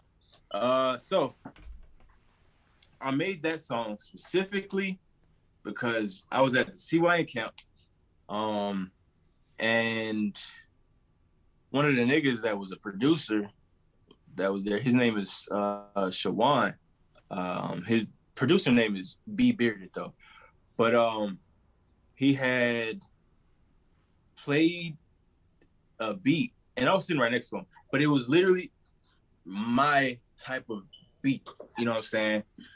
So every time I'm with Kai, I don't know if you remember, but when we was in the studio, 2020, every time I'm with Kai, you know, I'm always trying to be polite and be like, hey, is it cool if I write something to this song? And Kai and Dan were always like, nigga, like you're good, you're with us, you know what I'm saying? Right, so we don't care. If we don't like it, we'll take it off. But, you know, record it. That's how all the greatest albums come out anyway. So, you know, when he played this beat, I was like, you know what, I'm going to stop being so timid. I'm going to stop being so, you know what I'm saying? I was like, all right, play that beat again. I like that. I'm going to write to it. And I wrote a whole verse to it. But one of the niggas that's actually in CYN, he was there too. And he heard the beat. He was vibing to it. He was bopping to it. And, you know, I know it's not going to be my song, but I just wanted to have a verse on it. So I'm like, yo, whenever y'all go record the song, please let me know. I got a verse. I remember I spit my verse like 3 times while he was making the beat or whatever, or while he was playing the beat. And niggas was like, yo, that is hard. That's a nice verse. Like that flow is crazy. I like that flow. Yeah, I'm going to definitely let you know. And later that day, I walked past one of the rooms at the camp or whatever, and I hear the beat. And I'm like, oh shit, they're recording. All right, let me pop in, see if I can get my verse off real quick. And it's hella niggas in the room bobbing their head to the beat, and it's already recorded over the whole thing. And the nigga his name is Trey. I don't know if this was intentional, but his name is Trey. He's in CYN, Trey Living. As I was like standing in the doorway trying to get onto the song, he's kind of just looking at me like this, just like this. Like just nodding his head to the song, like, yeah, nigga, I know I recorded this shit without you. So I was like, all right, bet. So I took the beat that he sent me, like because the nigga that made the beat, he knew that I wanted to be on it. He sent me the beat too, like so I could like get my verse ready. So I was like, all right, bet. I took the beat, I put it in a thing. I made something that's the exact same tempo, with the same drum pattern, and put that same first verse on it. And that was bliss. That's how you gotta do it, man. Cause niggas will step on your neck to get to the top. They don't give a fuck if you're trying to be on that song. All that polite shit is that's a no-go. You gotta take your shit. So that's good that you did that. And now we have bliss. And now you have 6 I literally songs. made that song specifically out of spite. You know, let me tell you something. One of the best songs I ever did that I wrote in 5 minutes is when one of the bitches that Vay was fucking with at the time had the audacity to have this nigga call me and tell me that he said, hey man, so-and-so don't like the way you talk to him. I said, I can see that. I said, nigga, what? He said, we was about to go to the studio that day. We was about to go to the studio in like an hour. Yeah. So like, he was like, they didn't like the way, I said, word? Bet. Humped the phone, got my fucking put on the beat, got a fucking pen and paper, and I was spitting on that motherfucker. I wrote that shit in like 5 minutes, and I recorded it in probably 10 minutes, and that's probably one of the best shits I ever did. Don't make me angry. Is the moral of the story. Hustle flow ass nigga. You said what? Oh, hustling flow ass nigga. don't make me angry. All right. I don't. He said, "Whoop that trick." Whoop. Hey, yeah. I was really like. I definitely made that song as like a fuck y'all niggas. But that's what you got to do though, man. You got to tell niggas fuck you other niggas out. Me, you know how it is though, man. Like, I would like to say that maybe he didn't do it intentionally, but he probably didn't. But regardless, that was a good ass verse, and I wasn't finna just let that shit go down the drain just because y'all niggas didn't call me when y'all recorded it. You know what I'm saying? Yeah. So I remember driving your ass over there every day. Yeah. Yeah. Yeah. And we about to do it again when they have the next count. But yeah, that's just the story of that song. That's good, man. Niggas staring at me in the doorway talking about something. I'm like, damn, I got bodied. But it's all good though, because I ended up on a song with me missing that song made me end up on a song with Diddy's son anyway. So see how the world works, man. Cream always gonna rise to the top, man. Yep. So that's good, man. So you know, we're gonna have you listen to the party, man. I'm trying to make that, man. Please, if you can. I'm still trying to figure out dates. Everybody that hit up so far has extremely contradictory dates, so I'm trying to figure something out there. I was gonna ask you, has your, because I don't, do you care if I tell people you have a girlfriend? Yeah, I don't care.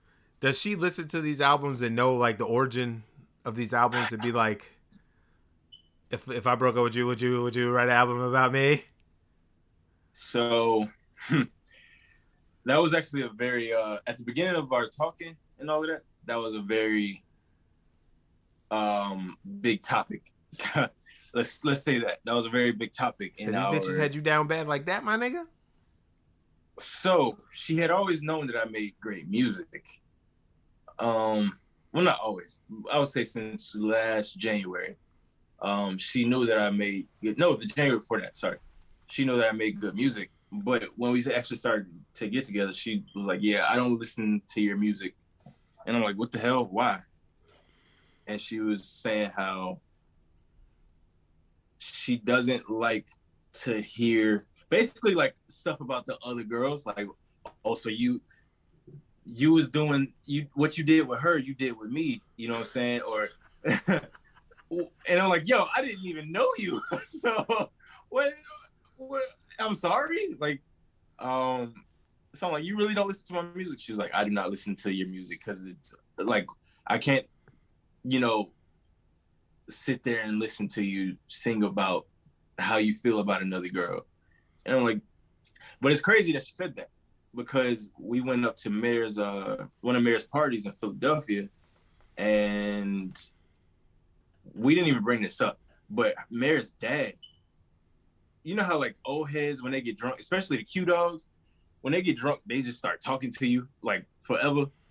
So he like pulls me and her close and he's like, I want you to know that Zay Blaze is a very talented young man, all right? And I don't want you to listen to his stuff and be like, oh, it's about a different girl. It's not about me. He was like, no, just listen to the music and appreciate that it's good. Appreciate that you have a good man on your hip. And I was like, damn, that's crazy that you said that, because we was just having this conversation. I'll tell you this, girls are goofy like that, where they'll like something and then they'll figure out it's about like something else. And then they don't like it no more. because they just get insanely jealous about nothing. And it's like, I'm not doing this with them now. Like I'm singing about how this girl broke me in half and threw me off of fucking the Empire State Building, and I shattered all over the ground. I'm trying to get my guts I'm like, don't do this to me. She's like, I don't like the fact that you singing about her. Matter of fact, I don't like the fact you was with her. What the fuck? Yeah. Like, what? Yeah. Now, if you was looking at one of her old boyfriends and be like, damn, you was with that nigga? He was nice at the time. Goofy. Goofy. Women are goofy. That's just how girls is, bro. Yeah, women are goofy. And when you evolve to my level of not giving a fuck of how goofy they are, they say some dumb shit, you just go. Yeah, that's really how it was. Like, when she was like going on her whole, I was like, whatever, I don't care. Like, it would be nice if you supported and listened and gave me those streams, but I don't care. I really don't care. You like it, you don't. And it would be like, I wouldn't say nothing like that, but the chicks are like that. I remember I got a tattoo, right? And it was just, oh my God, I love this tattoo. Yada yada yada. What does it mean? It's like, oh, it keeps like, so and jealousy of like women away. I don't like this tattoo no more. But you just said you loved it 2 minutes ago. Right. Stop being fucking goofy. I didn't say that back then. I should have. I just was like, oh, if you don't like tattoo, you don't like tattoo. But like, but now it would be like, stop being fucking goofy. Stop it. Yeah. But anyway, that's good, man. See, you progressively go from 5th grade, I want to be a singer because I suck at sports, to you now. You're not as sad boy Zay as you used to be. You know what I'm saying? Yeah. Because I don't like sad boy. You know that. I don't like sad boy Zay. And that's so crazy because everybody else. You remember what K. Wells said when we was in Atlanta? Yeah. When he was like, yeah, niggas don't want beef with Sad Zay. Nah. Niggas don't want fuck with Sad Zay. And I'm just sitting at the bar like. It's like, yo, man, your cousin make good music. He do. In my mind, I'm like, this nigga just be happy, man. Just smile, motherfucker. Like, cups of the rose. Oh, my God. You know what I mean? That's good, though, man. Well, guys, enough of Zay. Now it's on to the real Banter Debauchery. And I got some Hotel Chronicles for y'all ass. Okay. So, on Friday when I go to work, I'm fucking shit up. I'm glad that didn't stop the stream because that was crazy. But on Friday I go to work. I'm at the desk talking my nigga drains. This white guy comes in, platinum in the teeth, got his little Nike little Nike man bag and all that shit, and like he's going in. I mean, he comes up, hey man, I got a room, man. You gotta show me that he got platinum in his teeth. I got a room, man. Nice. And I go, what's up, man? So he's like, man, I got a room, man. I already paid for it, man. I don't like sad people, period, Joe. You're right. I got a room, man. It's paid for, man. I go, okay. Well, you just need a car for incidentals. Motherfucker goes, puts down the car for incidentals, doesn't go through, right? Nice. Don't start, Brett. So, motherfucking, nigga put the car for incidentals, shit don't go through. I'm like, all right, man. But while I'm swiping the card, right, he makes a point to take out his wad of money. Okay. From his Nike knapsack and go, like, flip through it and count it. Like, I give a fuck. I don't give a fuck about your money, big dog. Like, I don't care, nigga. So I go, hey, man, your card didn't go through. What are you talking about, man? What are you talking about? My card didn't go through. And I was like, hey, Carter, man, it got to be $80, man. Oh, I was like, man, I got about goddamn $600 on the card, man. I go, okay. Shit not going through. I'm going to tell you. He go, all right, man, I'm put another 500 on, man. I'll be back. So he come back. I'm talking to this nigga Drains. About 15 minutes, nigga come back, right? Nigga come back. He goes, hey, man, I gotta try it again, man. And then he goes, hey, man, y'all charge me, man. And he shows me the charge from the hotel. Then I show him, I was like, I ain't charge you, brother. I don't know what the fuck that is. He's obviously a scammer, by the way. I ain't charge you, brother. What the fuck that is? He's like, oh, what the hell, man? This is bullshit, man. I ain't never had this problem. I ain't never had this problem before. I had a problem before, man. What the fuck you talking about, man? He gotta show me his platinums. And he goes, he talks to me, and he talks to Drains. And he tells Drains, man, I got money, man. I ain't gotta worry about this shit. Drains said, shit ain't go through, shit ain't go through. He said, I'm sorry for you. Man, that's some bullshit, man. Like, you know, he going through the shit. Then he goes, man, I got $30,000. I got $30,000. See this shit? See this shit? I don't need this shit. I don't need this shit. And I go like this. Your card didn't go through, man. And then I turned the screen and I swiped it. I said, declined. And I was like, so maybe you should take some of that 30 G's and put some more in your card. Yeah. He was like, man, I don't need this shit, man. I was like, hey, man, you can always cancel your reservation, big dog. And he goes, nah, man, I'll be back. Motherfucking leave. Come back 10 minutes. My bad, big dog. The card was locked from all the purchases today. He's not talking like hey, man, the card was locked from all the purchases today, big dog. That's my fault, man. Bones it. Yeah, the bones it. And I was like, yeah, okay. Now I looked at Drains, and Drains say what he always say. Drains looked at me and go, a dummy. You know what I'm saying? And they walked away. So he dropped the whole accent. Dropped the whole accent. Right. Didn't even show me his teeth no more. Hey, man, I'm sorry. The car was locked from all the purchases I made today. I was like, oh, it's whatever, man. I told you I wasn't scamming. It's crazy because you talking about he flashing all that money and yelling out like, yeah, I got $30,000. Got $30,000. It's niggas like him that's the reason that why Linux be jumping off so bad the way it do.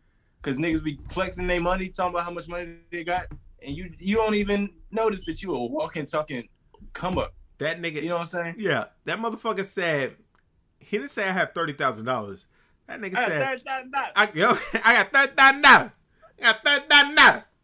Nigga had it like this. It was a knot. I ain't gonna front. Nigga had a knot on him. Know what I mean? Yeah. I got $30,000. I don't need this shit. Put in his little Nike knapsack. So, okay. Shit ain't go through. All right, so So Saturday comes, right? No, Sunday comes. So it's me and Drains. I had to contact my banking establishment. So Sunday comes. Me and Drains is there. And this homeless dude comes in. Like, this guy is super homeless. Smells like high hell. And then he had his boots. His boots was fucked up. The nigga was limping. And then he goes to the fucking he goes to the snacks and shit. I'm watching this nigga in the mirror. He opens the fucking drink thing, sticks the drink thing in his pants, and then like goes, he's like, I don't see nothing I want, and walks away. And I go, hey player, you not gonna pay for that drink you just grabbed? That nigga said, I grabbed the drink. I said, yeah, you grabbed the drink. And he went and he put it back. Good thing I don't drink anything out of there, because I didn't see what he put back. I just know he put something back. I don't drink nothing that's in there, in that machine. But that man had that shit in his pants. So I just went and I just sprayed all the bottles with disinfectant. But the nigga's going to try to take this shit like, oh man, I took something from there, then goes back. Let me go see if I put it back. And I see him go like this. And go, nigga said, now, if he would have just been like, can I have this? Yeah, I was just about to say that. I would have gave it to him. I ain't got it on me right now, but I'm really thirsty. Like, can I just have this? Even if he had money, he homeless touched it. I don't want you putting nothing back that you had your hands on, my nigga. You probably scratching inside your asshole with mud butt. You know what I'm saying? Nigga inside his asshole with the middle finger going, ooh, ooh. You know what I'm saying? And then the butt drying your finger and shit like that. You grabbing shit. Now I'm motherfucking getting cholera because of you. Fuck out of here, man. Oh my God, bro. So I was like, That is not how homeless people work. if the nigga would have just been like, hey, big bro, man, can I have this, man? Please, man, please. I need something. I would be like, all right, nigga, you have this, man, but don't come back. Nigga comes back on Monday, right? Nigga comes back on Monday, and he comes in there, and I see he has money in his hand. And I'm watching him, because you already tried to steal one time. So I see he has money in his hand, and I go, hey, yo, man. He's like, I want to buy this. I was like, nah, you can have that shit, but check this. Don't come back. Ever. Nice. All right, man. All right, I'm not going to come back no more. Motherfucker, an hour later, I see this nigga walking up the stairs. And he goes and talks to this lady who's already been having problems. So, you know, everybody that's always having problems, the shit always happens to them. So she's having problems, and then he come up there, man, got some money, man, and he stinks. He stinks. Go fuck what anybody say. So I go out there, bruh. Did I tell your ass to come back? When I opened the door, Nick said, I said, didn't I tell your ass not to come back? He said, man, what, you own this place or something? I said, something like it. Get the fuck out of here, man. Something like it. I said, something like it. Beat it. Beat it. And nigga sat on the stairs, and I was doing my work. He was sitting on the stairs. I was like, all right, man, when I'm done doing my work, I'm about to get this nigga the fuck out of here. So the kids start coming down. You know what I'm saying? And the kids is waiting for the bus and shit. So I was like, well, I'm not going to have this nigga buy these kids. I came like, hey, nigga, you got to go, man. You got to go. And he was like, man, shit, man. Limping about this motherfucker. So that was that nigga. Yesterday. Why was he limping? Because his shoe was fucked up. He probably because he's been walking funny on his shoe. Maybe he has the gout. I don't know. He's homeless, nigga. This shit happens. Man, niggas walking on gravel. Okay. So, nigga.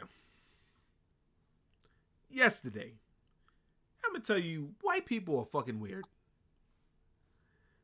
I go to the bathroom because I had to take a shit. Bad. I go to the bathroom.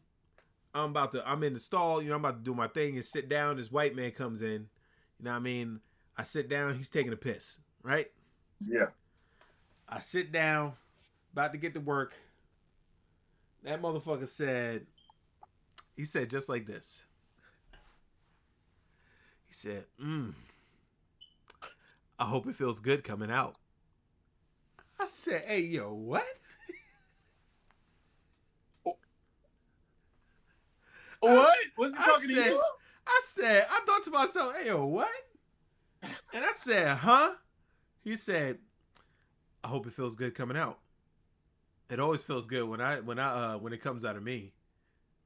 And then he gets done pissing, washes his hand and leaves. I said, that's some. I said, hey, yo.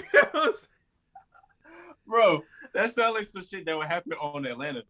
Like just some random ass, and he just walks out and leaves and never to pop back up and shit. The nigga said, nigga's taking a piss. I sit down. You know what I mean? I get situated. I grab my phone, right? That nigga just goes, I hope it feels good coming out. No. I said, what? He said, I hope it feels good coming out. It always feels good out of me. Gets done pissing. He says this while he's pissing, by the way. Gets done pissing, washes his hands, and leaves. The toilet terrorist. I hope it feels good coming out. Hey, yo. You know what I'm saying? Hey, yo. You fucked up my whole shit. Bro, that shit would have said, shroom. Nah, it was no going back. Once I sat down, it was go time. I had to take a shit all day, nigga. I had to take a shit all day, and I got technical difficulties at the house. You know, so I couldn't do it here. So I had to wait till I got to work. Oh, God. That motherfucker said, that nigga said, I saw him when he came in. That motherfucker said to me, sat down, I didn't think nothing. I saw him. You know, I tower over the fucking stall. I tower over the shit. So I see him. He's like 5'5". He goes to take a piss. You know, I sit down and anything. I'm sitting down, grab my phone. All right, man, let's do this shit. We ready, man. I had to wait extra because it was busy. I ain't want nobody to come in. I won't be able to check him in and shit like that. Yeah. He goes, It's like, he's pissing, silence. I hope it feels good Wait, coming out. it was after he finished pissing when he said it? No, he was pissing while he said it. He was pissing. Okay, it's still weird, but it would have been weirder if he like finished, like you hear the like this is the sound of the piss. If it went and it's just silence, like he's done, and he goes, I hope it feels good coming out. That would have been weirder. It was already a weird situation, but it would have been weirder if he had waited till you finished peeing. Nigga, I swear to you, I was like, yo, niggas is weird. I didn't even tell Drains about it. I just fucking went back to the desk and kept watching Hansel and Gretel Witch Hunters. I didn't even tell Drains about it. Nigga said, I walked out the bathroom, I looked around. So, Well, nigga, what? yeah, I said, what? I don't want you hoping anything about my butthole, That sir. nigga said, I hope it feels good coming out. It feels good when it comes out of me. Nigga, while I was on the stall, I was typing that into my notes. We're not letting you get away with this, sir. Nope, not today, nigga. Hey, yo. The toilet terrorist has struck again. I hope it feels good coming out. That shit's gonna haunt me forever. I'm a one day when my girl is pooping, I'm gonna just walk up to the bathroom door. She's like, I hope it feels good coming out. Just to see what the fuck she says. If he slowly ran his hand down, I wouldn't know because I'm in the stall. Like the stall was like, but that's what I imagine, Brad. Like I imagine like he's up to the shit and he's just going. Like it's a window in the music video. He's like, I hope it feels good coming out.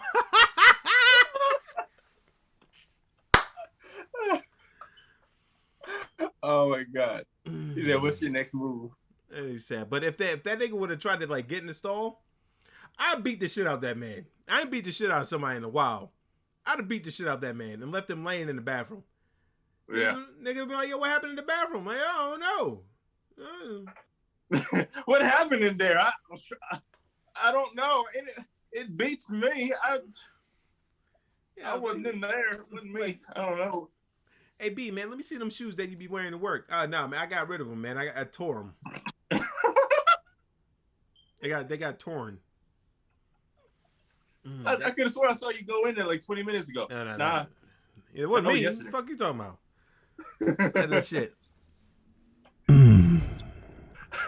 I hope it feels good coming out. I hope it feels good coming out. It feels good coming out of me. Closer until you say it. I was like, that the weirdest shit, nigga. The weird shit always happens to me, man.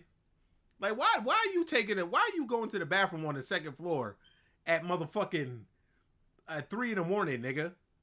The fuck? You supposed to be asleep. That's the common area. That nigga look like a regular ass nigga, like a construction dude. Oh god, he's doing it again. But yeah, man, that's for Hotel Chronicles. Every time there's not a Hotel Chronicles for a week, the next week always fucking makes up for it. I hope it feels good coming out. I got $10,000. Yeah, I got $39. I got $39.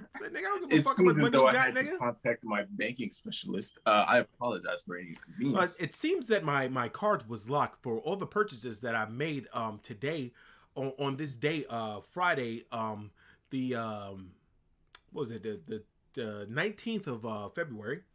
I apologize again for inconveniencing you. I will never do it again, sir. Bones it.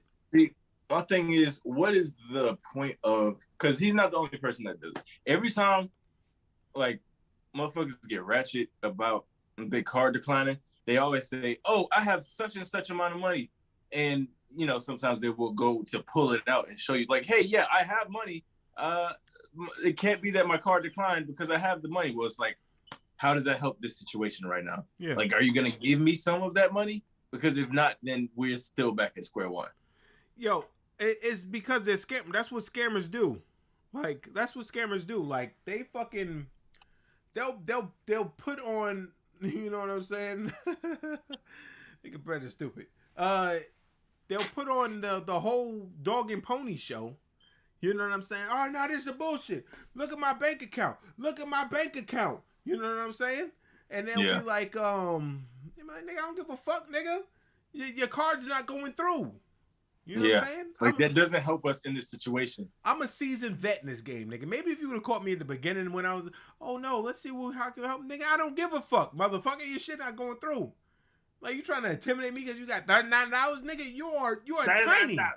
You are tiny. I will stomp you into the ground, man. But the tiny niggas be the ones that always want to put on the whole regalia and shit. Like, I had a nigga at my job. What happened? So his card, wow. Maybe it's the same nigga. His card declined at the movie theater. For one, how the fuck your card declined at a movie theater and you supposedly got money? Fucking $12. His card declined at the movie theater. And no, that's not what it was. That was a different nigga. What happened here is the nigga lost his wallet.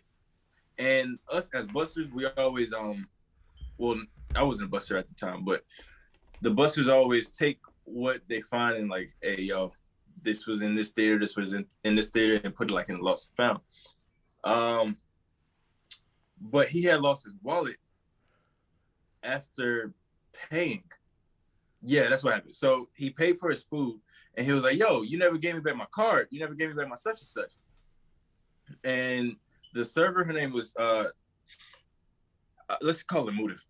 That was her nickname. Was she great? Yeah. It's a wrestling reference. Never mind. Okay. So Muda was like, yo, I don't know what you're talking about. I gave you your card. Because he was like, yeah, I gave you my card, you swiped it, and you ain't never come back with it. But that's not even how our system works. Like, we literally, right in front of you, take your card, swipe it in the thing, and hand it right back to you. So the movie's over, he's leaving, he's pressing her out about this card, and she's like, yo, I remember you. I actually gave that card back to you. And he's doing this whole thing, man, I got such and such amount of money, man, yada, yada, yada. Then he threatens to shoot up the movie theater. He threatens to come back. I'm about to come back and shoot this bitch up, yada, yada, yada. Classical and nigga. they're like, yo, did you check your pockets? He's like, no, fuck you, da, da, da, da. And then he comes back, he's like, I apologize. The card was actually in my pocket. And everybody's like, this nigga. What? So yeah, it's always them that always want to, they don't ever want to check themselves. They always want to bring it out on you. And it's always small niggas. It's always the small niggas. Because they got something to prove. And you know what I'm talking about. They feel like everybody gonna try them because they're small, but man, get your little ass away from me, nigga, if I kick you through a field goal. Bro, I had gotten, like, I almost got into, like, so many fights at my job because of niggas like that. And it's most, like, the short niggas, like, bro, I will push your ass down these stairs. And it's like that because also they be with their bitch and they gotta show, like, hey, I may be short, but I'm a tough guy. That they gotta show up. See, I told my girl at the beginning, like, I ain't finna be doing all that unless somebody actually comes for you. If somebody actually, like, disrespects you, then yeah, I might get a little rooting and tooting, you know what I'm saying? But like, don't shit ever call for that, bro. No. Like, y'all, you up here acting like you all that rah-rah shit just to turn around and look fucking stupid just because you got to flex in front of your bitch. Exactly. Fuck out of here, bitch ass nigga. Yeah.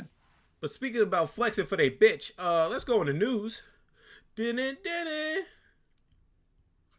don't know if people have heard about this, but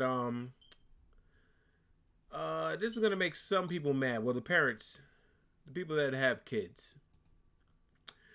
Louisiana teacher admits giving kids cupcakes laced with husband's sperm. A sick Louisiana teacher has pleaded guilty to giving her students cupcakes laced with her husband's sperm.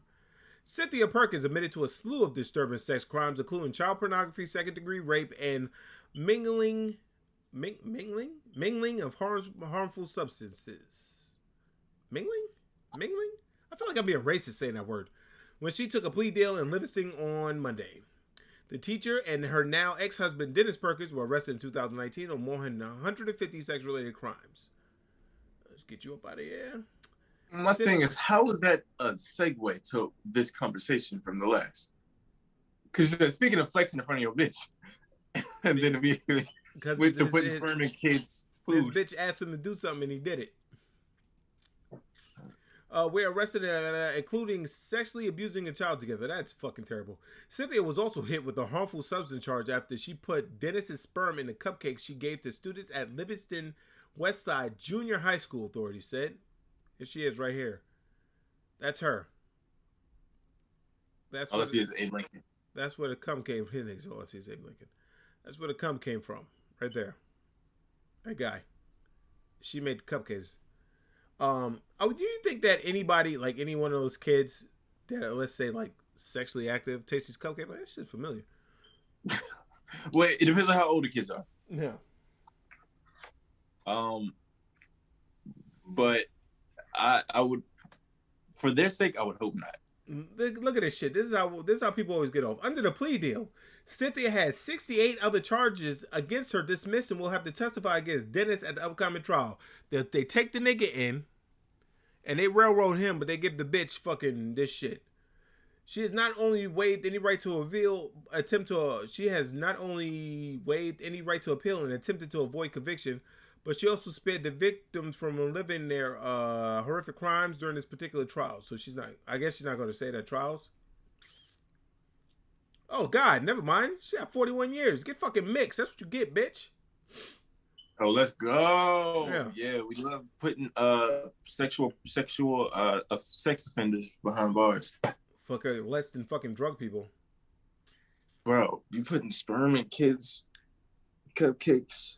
Yeah, like what? How do you even think of that? Like, of all my years of living, I would have never even thought sperm, cupcakes, kids in the same sentence. Like, I'm gonna be real with you. Never.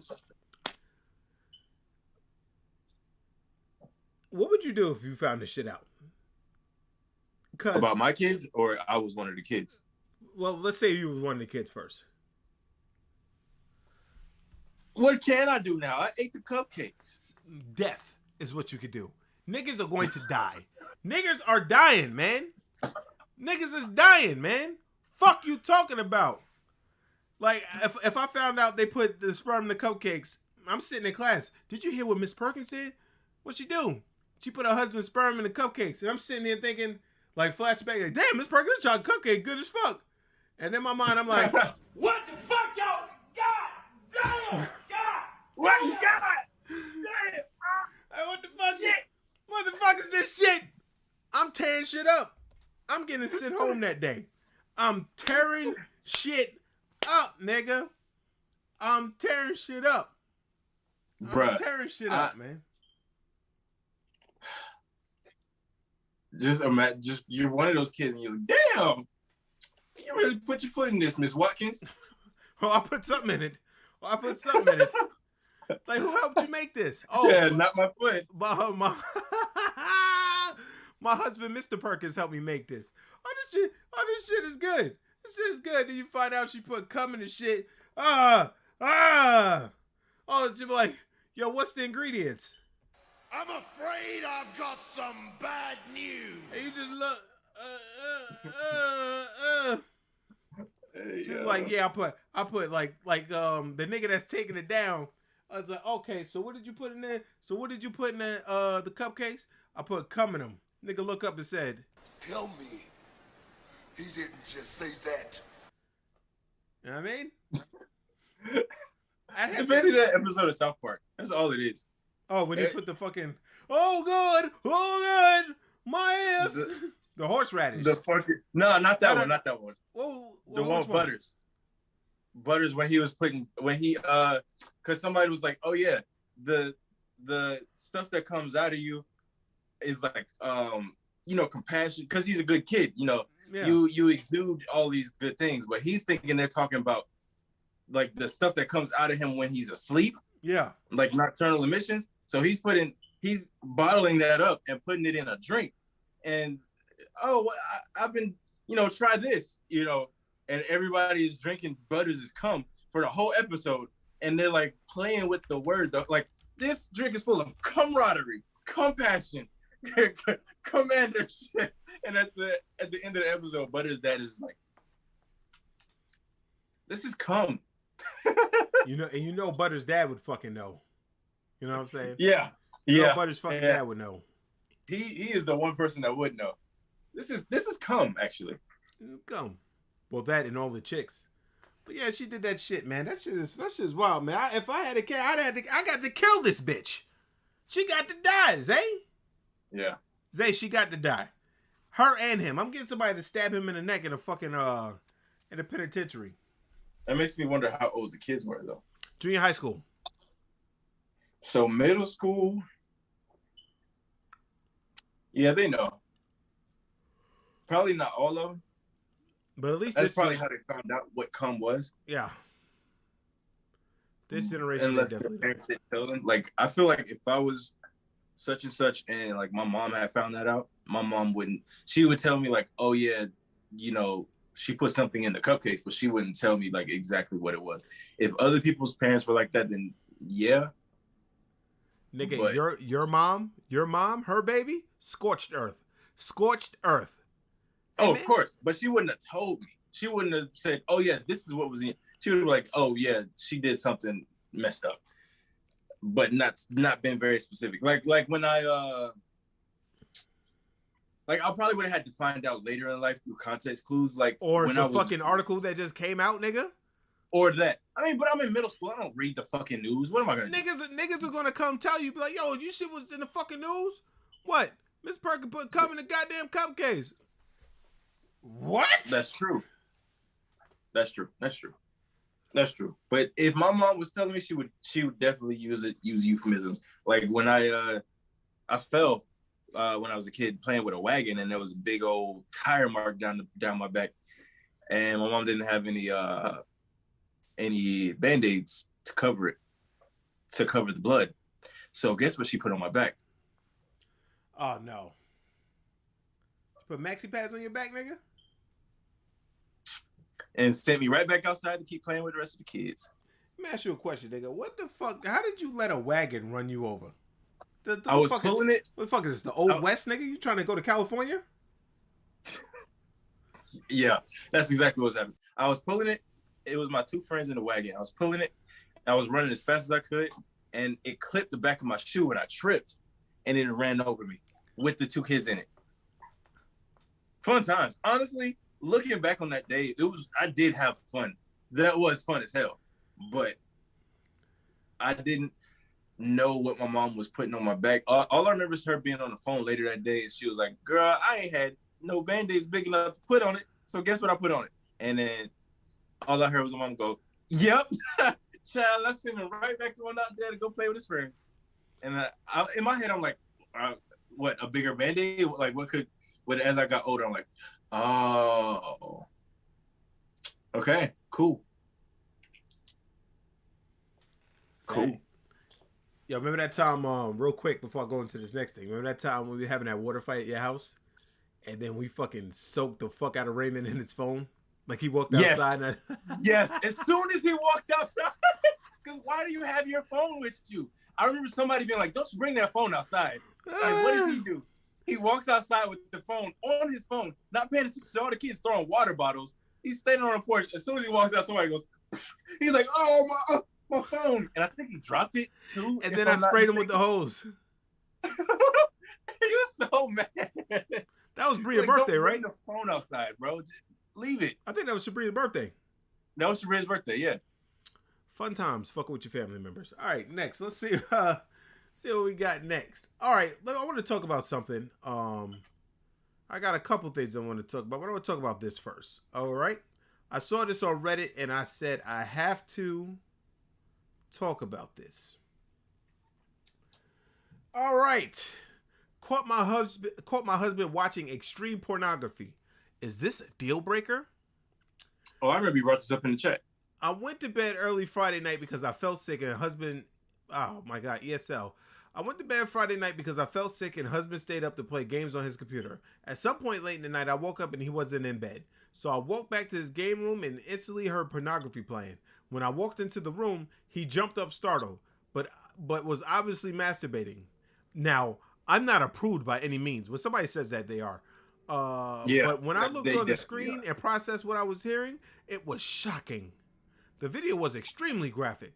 The actress in the video was very young, not illegal young, but in a way that's younger than us, meaning she's an old bitch. And she was basically being physically abused on camera.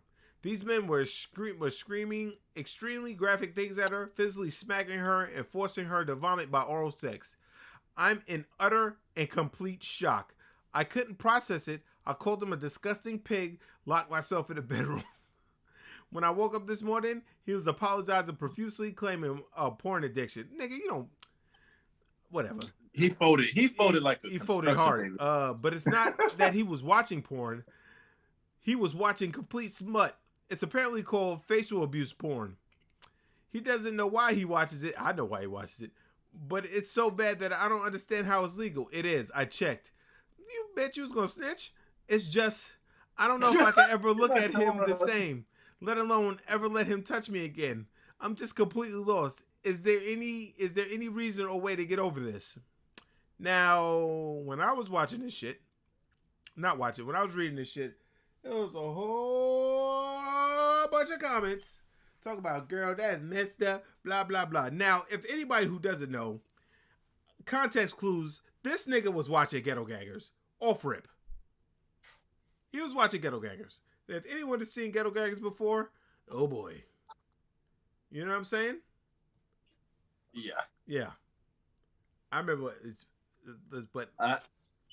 but women like this nigga is watching this porn. It may be fucked up kind of porn, but as long as nobody like, as long as it's not no fucking what's that shit you when they kill snuff film? Yeah. Who gives a shit, bitch? What do you think? Yeah. All right. Here are my thoughts. I love how you said that they got to be old, because I definitely believe that. You know how old motherfuckers, their version of like the kinkiest sex is literally missionary, but with eye contact. Yeah. Like, that's like, oh, we're so wild and adventurous because he looked at me for 4 seconds while he mounted me. When, you know, that shit don't cut it today.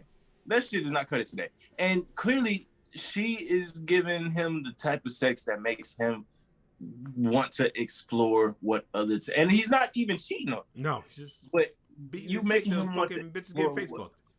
Exactly.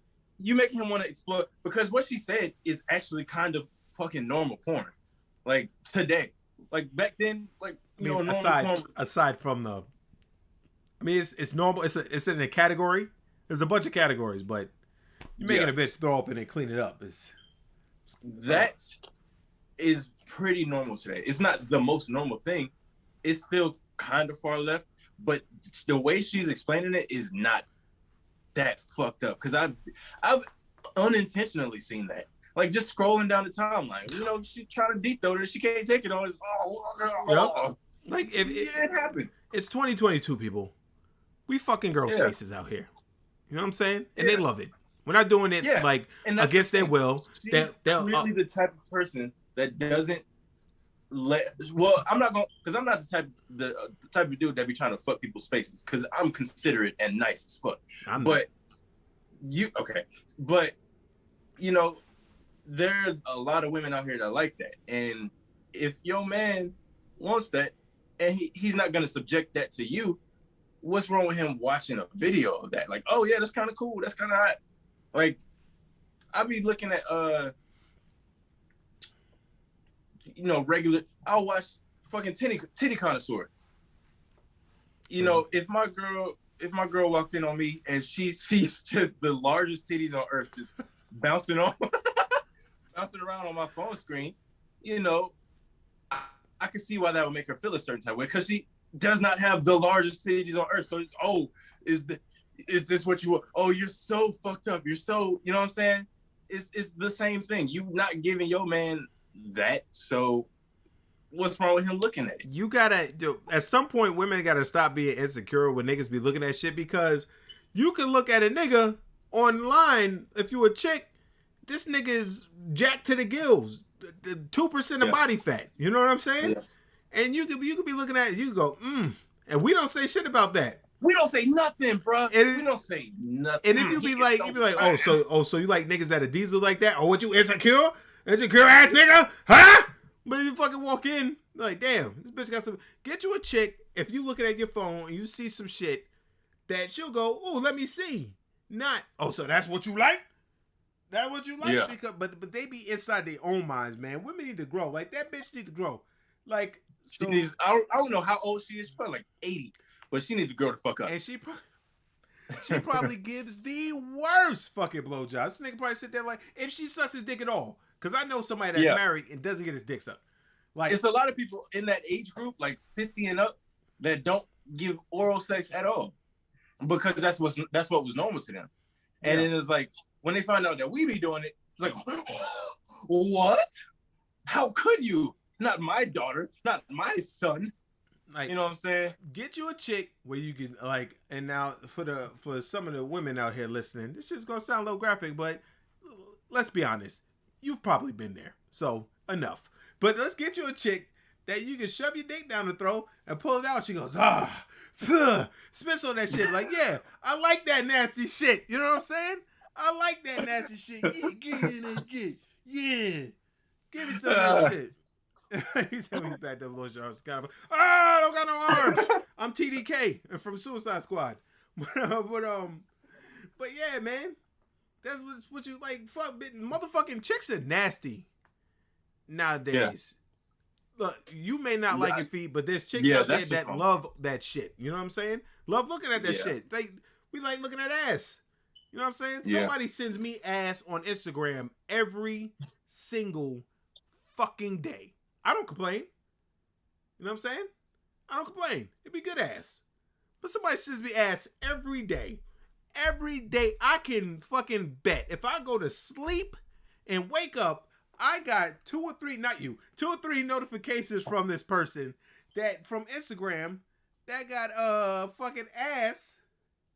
You know what I mean? And I go like this. I'll either be like I'll do the emoji where it's good ass and it's the zombie going like this. Or it'll be like badass. It'll be like badass. I'll be like, yo, shit was trash, nigga. But I can guarantee from this person, I'm gonna see ass. I don't complain. I could be with my bitch. She can see that she says, hey, how do you know? She can see what I'm looking at and not go, ugh. You know what I'm saying? But some bitches will look at that shit and go, wait, what are you looking at that for?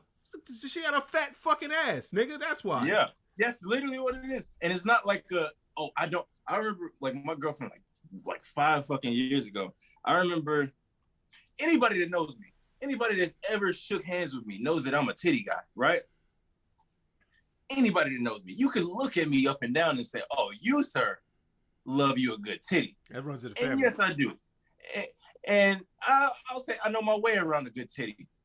So I remember, on Twitter, somebody put up a poll where it was like, oh, y'all like titties more or y'all like ass more? And I said, titties. Bro, later that night, my girlfriend is going crazy on me, talking about, oh, why are you telling this timeline? Why are you telling Twitter that you hate my titties? And I'm like, what?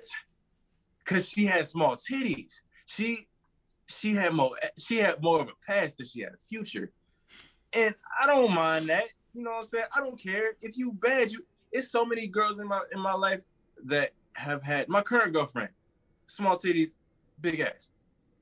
Like, so many people, and I don't care. As long as you're fine, you're fine. I don't give, you don't have to, but she's yelling at me, talking about, oh, since you like titties so much, why don't you go get some? And I'm like, yo, you knew what it was when you signed up, baby doll. That's when they try to honey dick you. That's when women are actors sometimes. You know what I'm saying? Not sometimes, all the time. But some of them are good actors and some of them are bad actors. they'll act like they like this shit, or they'll be with it until fucking they got you locked down, and then they have a problem with everything you fucking do. You playing video games all the time. You know what I mean? When you courting them, I guess they sit next to you while you playing video games. Are you doing good? Oh my god, that's great. And then when they get you and your boyfriend and girlfriend, why you playing video games all the time? Can't do nothing else with your goddamn life. Yep. You can hit the Omarion out the door. You know what I'm saying? That's like I always think a 40-year-old version when this shit comes up. You know of course you've seen that movie. You know the scene where made him sell all his fucking toys. Bro, and it's like when y'all were, courting each other, that wasn't a fucking problem. But you come over his house and y'all are actually together and you see all the he told you this was his hobby. He told you this was his pastime. That's like I get married and my wife, as soon as we get married, she starts talking about, oh, you gotta sell these comic books. These are child. Or that's like you getting married and she goes, you can't sing about women no more. Excuse me, bitch. Excuse me, bitch. But it's like sometimes women go in and they see things that when they fucking with you, they'll ignore it in the beginning, but in their mindset, I'm gonna change that shit. I'm gonna get that nigga to change that shit. And nigga, you fuck out of here on this side. But back to this prude ass bitch. She don't even say, is this the type of shit you like? And he's a bitch, number one, because like you said, he folded immediately. I got a porn addiction.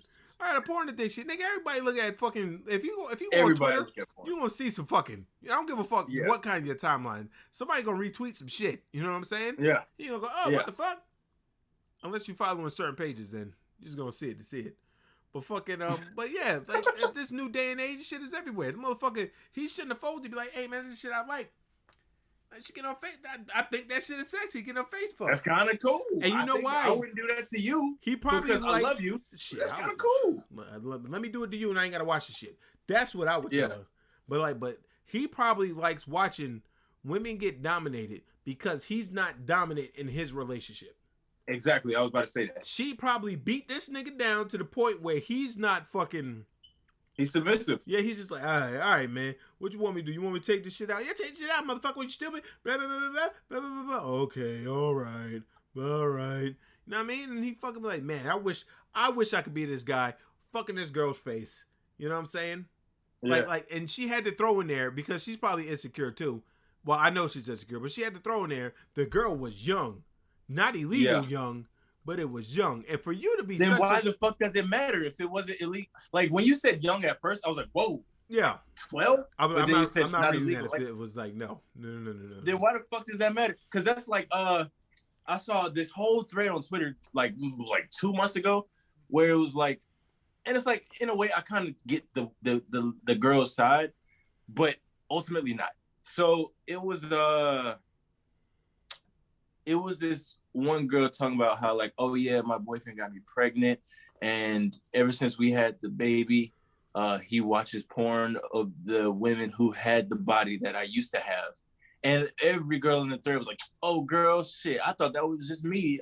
I'm going through the same. And it's like, I get it, but it's like, you're late in that. Clearly he liked the body that you had. And I'm not saying, oh, you need to go get in the gym and go fix that up. Because you had a baby. You know what I'm saying? Your body going to snatch back if it's going to snatch back. Yeah. But clearly he liked your body.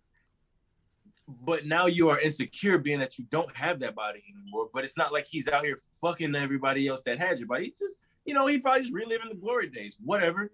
Yeah. Shit, if I walked in on my girl watching porn of me, say I get like, gain 200 pounds in the next year. If I walk in on her watching a video of a nigga that has my body right now, I'd be like, damn, I'll let myself go. I got to get in the gym. God damn, this is some bullshit. Hey, I'm not gonna sit here and be like, yeah, it'll make me a little bit insecure. Like, damn, that used to be my body. But in the back of my mind, well, at least I know you actually fuck with me for me, because that's my body. You know what I'm saying? You can't do that. You can't do that with chicks, man. They tell you gotta treat them like fucking what's some things? China. Like, gotta treat them like fine China. And I'll throw that shit against the wall. I don't know. You got to be tough. I mean, because I'm tough. Some shit like, you know what I mean? But you gotta have tough skin, bro. Yeah. But like she's like it's not illegal. I looked it up. Like what the fuck are you talking about? You looked like you was about to snitch on your husband Yeah. and tell the police on him. Oh, he's watching porn and my feelings just so hurt. I can't look at him the same because I caught him beating his dick to some bitch getting her face fucked. Instead of just being like, it could be easy like, do you want to fuck faces? I mean, yeah, but instead of being so fucking offended by it, open up a fucking dialogue about it. Yeah. Like, okay, is this what you like? All right, so let's see. Like, I'm not very comfortable with that, but let's see where we can meet up at. Because she probably been giving him the same boring ass, vanilla, dry ass sex for the past 30 years. If she's been giving him head or sex, I need to spice this up somehow. So he's watching porn on his free time. You need to sit there and be like, all right, cool. What can I even had that same ass talk. Look, what I gotta do? Am I good? I'm straight? Cool. Let me know if you ever want to switch it up.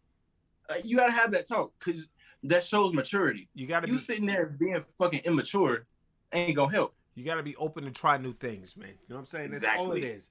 You see your husband like fucking watching that shit. You should be like, well, maybe what am I doing? Because that's what a nigga would say. What am I doing? What am I doing wrong? Like, all right, that's the shit you like, or we can do that. Because as long as it's not pegging, we good.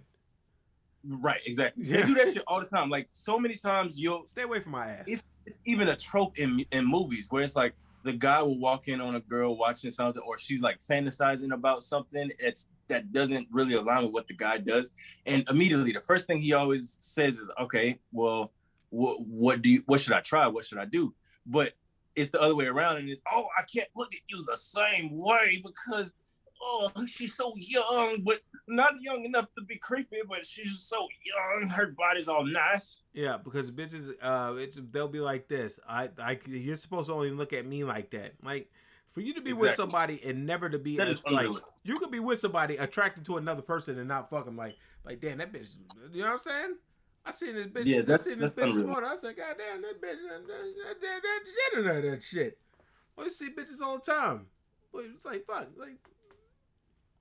Yeah, nothing. You got that shit is unreal. Talking about you're only supposed to have eyes for me. Like, I'm only with you, but you're not the only attractive person in the world. It's impossible for me to only have eyes for you when there's so many people in the world. I'm not gonna do you dirty, but like, look around.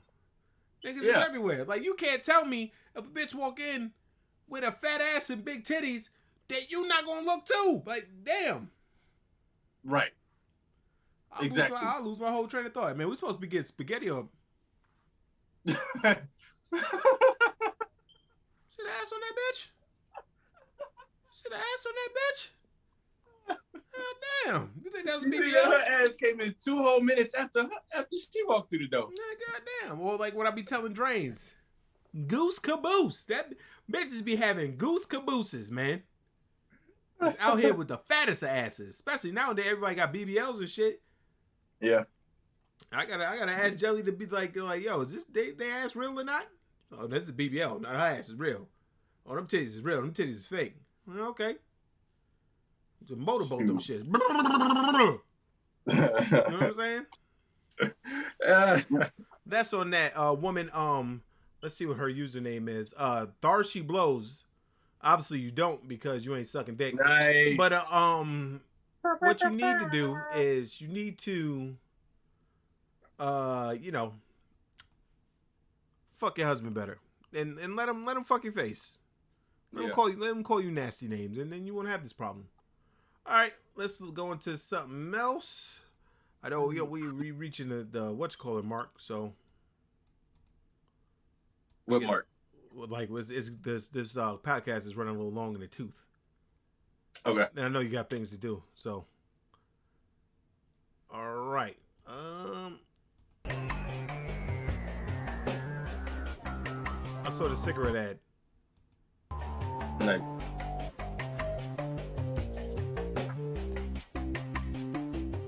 Are they smoking? Or Are they gay? It's okay to smoke. Now, I saw that. I'm like, that's the good old days of ads. You know what I'm saying? Yeah, I remember that. You remember the smoking ad where the bitch had this shit in her throat? Yeah. Yeah. All that shit made me not want to smoke. If I would have saw this shit, I would have laughed at that ad, by the way. Like, you know, fucking this is crazy. But yeah. That shit scarred me when I was a kid. But that lady with the shit in her throat? Yeah. Fuck, that shit's scary as hell. Yeah, I mean, bitches, and some people get that shit in their throat and they just take the fucking cigarette and go. Yep. They do that shit on Family Guy. My throat's already gone, so I ain't got nothing to worry about. Are they smoking or are they gay? That ad is hilarious, bruh. That is a good way to get kids to not smoke though. The early 2000s ads with the niggas hair frosted. Yeah. Yo, you got an album dropping this Friday? No, I have a song video dropping Friday. Friday. Jesus Christ. Why you ain't say nothing about it? I put it on Instagram, so I think I did. Right. We was talking all this time about new music dropping. You ain't tell the people one time that you had a song dropping? I said it once. I said I got a song dropping Friday. Because you asked, is Bliss going to be on the album? I was like, yeah, and the song that I'm dropping Friday is I didn't hear that part. I didn't hear that part. That's my bad. Oh. Maybe if you listened. Yeah, I got a video dropping. What's it called? Coding. Is it coding like doctors coding when somebody dies? That's exactly what it is. Wow. That is exactly what it is. That's not me being sarcastic either. I mean, I have a friend that's a doctor. Only, you know what I mean? So I know what the doctor terms are. So when you say coding, I'm like, oh, that's when somebody dies. Yeah, or is dying. Yeah, well, yeah. Yeah. They coded! Yeah. Room 32B. Yeah. Miss Jessie standing there like that. Get the paddles! Yeah, that's exactly what it means. A lot of people that have asked me so far didn't guess that, so it's good that you. That's because they're fucking idiots, and I'm not. You know why I'm not an idiot, folks? And why I was able to know that? Alpha Brain from On It. It helps with memory and focus. And I remember from when my friend telling me that coding means somebody's dying because he's a doctor. Why? Because of Alpha Brain. Yeah, daily cognitive support. Yeah. On It. There you go. Yeah. Good job. No. Right, give this a round of applause. Good job that you didn't say my real name like 17 times, but whatever. We all give a round of applause to Zay. You know what I'm saying? For being on the podcast today. He saved my ass because my other guests had technical difficulties and they couldn't make it on. But you can... I'm somebody that's pushing this podcast to the next level. That's what I am. But anyway, I can't find the clapping emoji. Fuck it. I'll be the one clapping with her. I need to put that on here. Clapping emojis right there. What the fuck you talking about? Ooh. Clap. No. It's literally semicolon clapping hands underscore clapping hand semicolon clapping underscore hands semicolon. I gotta do typing? I ain't typing shit. It's like where you just did with the handshake. Where the handshake at? Where the fuck is the handshake at? It's by the praying hands. So the praying hands. Yeah, it's right there. It's on that row, right next to the fist. Fist. That is 100%. I got this. That's your mom just did it. Yeah, cause she's on the phone. Well, I'm on YouTube too, nigga. What the fuck you talking about? It's not on mine. No. I'm telling you. No, go. You're right there. Now go 2 over 1, 2, and right next to the hands that are out like this, like say in football. Oh, it's a clapping hands. Clap hands. Clap hands. Yo, funny thing about clapping hands and me saying that from Waterboy. Slap hands. We was talking about the water.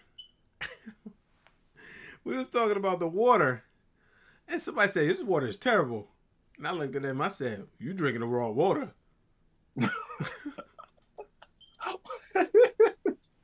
You drinking the raw water. And we just sat there and laughed for 2 minutes. Shout to Waterboy, man. That movie doesn't get its just due. But anyway, folks. It does. Everybody loves that movie. They don't. Well, anyway, folks, we had Zay Blaze on here. He talked about his progression of his career and the way he's going to the next heights. Because the only way you can go is up, man. Only way you can go is up. Had you on the podcast. Next week is going to be a later podcast. Maybe around 6 o'clock. Gonna have Top of Great Street.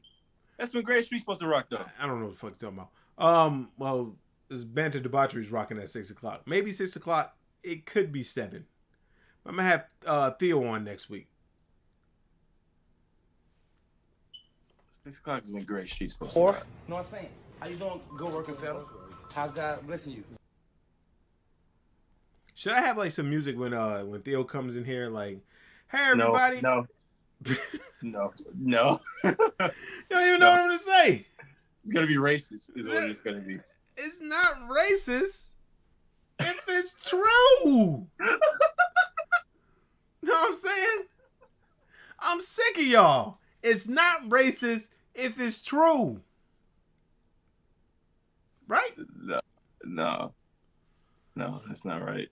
What was the music gonna be? What are you gonna say? Finish your sentence. Nah, I didn't want to talk about it now. They ain't got me fucked up. You know what I mean? Sorry, y'all. He's sad Yeah, now. me fucked up, man. See some shit. But every time I see you, every time I taught you how to write a bar, and then you took it to the next level, I'm glad seeing your progression as your cousin. You're one of my favorite ones because you don't ask me for money. And fucking, I'm joking to my other cousins that's probably not listening. But you are one of my favorite cousins. I seen this nigga grow up from a tyke into what he is today. That's why I don't like Sad Boy Zay, because I remember Happy Boy Zay. Nigga get a beard, get his heart broken a couple times. This nigga want to make fucking top tier albums. You need to talk to Keys about submitting your shit for Grammy consideration. All right? Yes, sir. Stop Hollywood and Keys, all right? All All right. right. So, but every time I see you, man, I see you doing your thing. I always sit to myself and go, Congratulations! Oh my God. but not in the Tyrese way. I'll be happy for this nigga, man. Thank you. Because when he goes to the top, I'm be like, I called it. And one thing I always do is call my shots. And on that note, Yeah. motherfuckers, you know what they say about chicken. Okay. All right.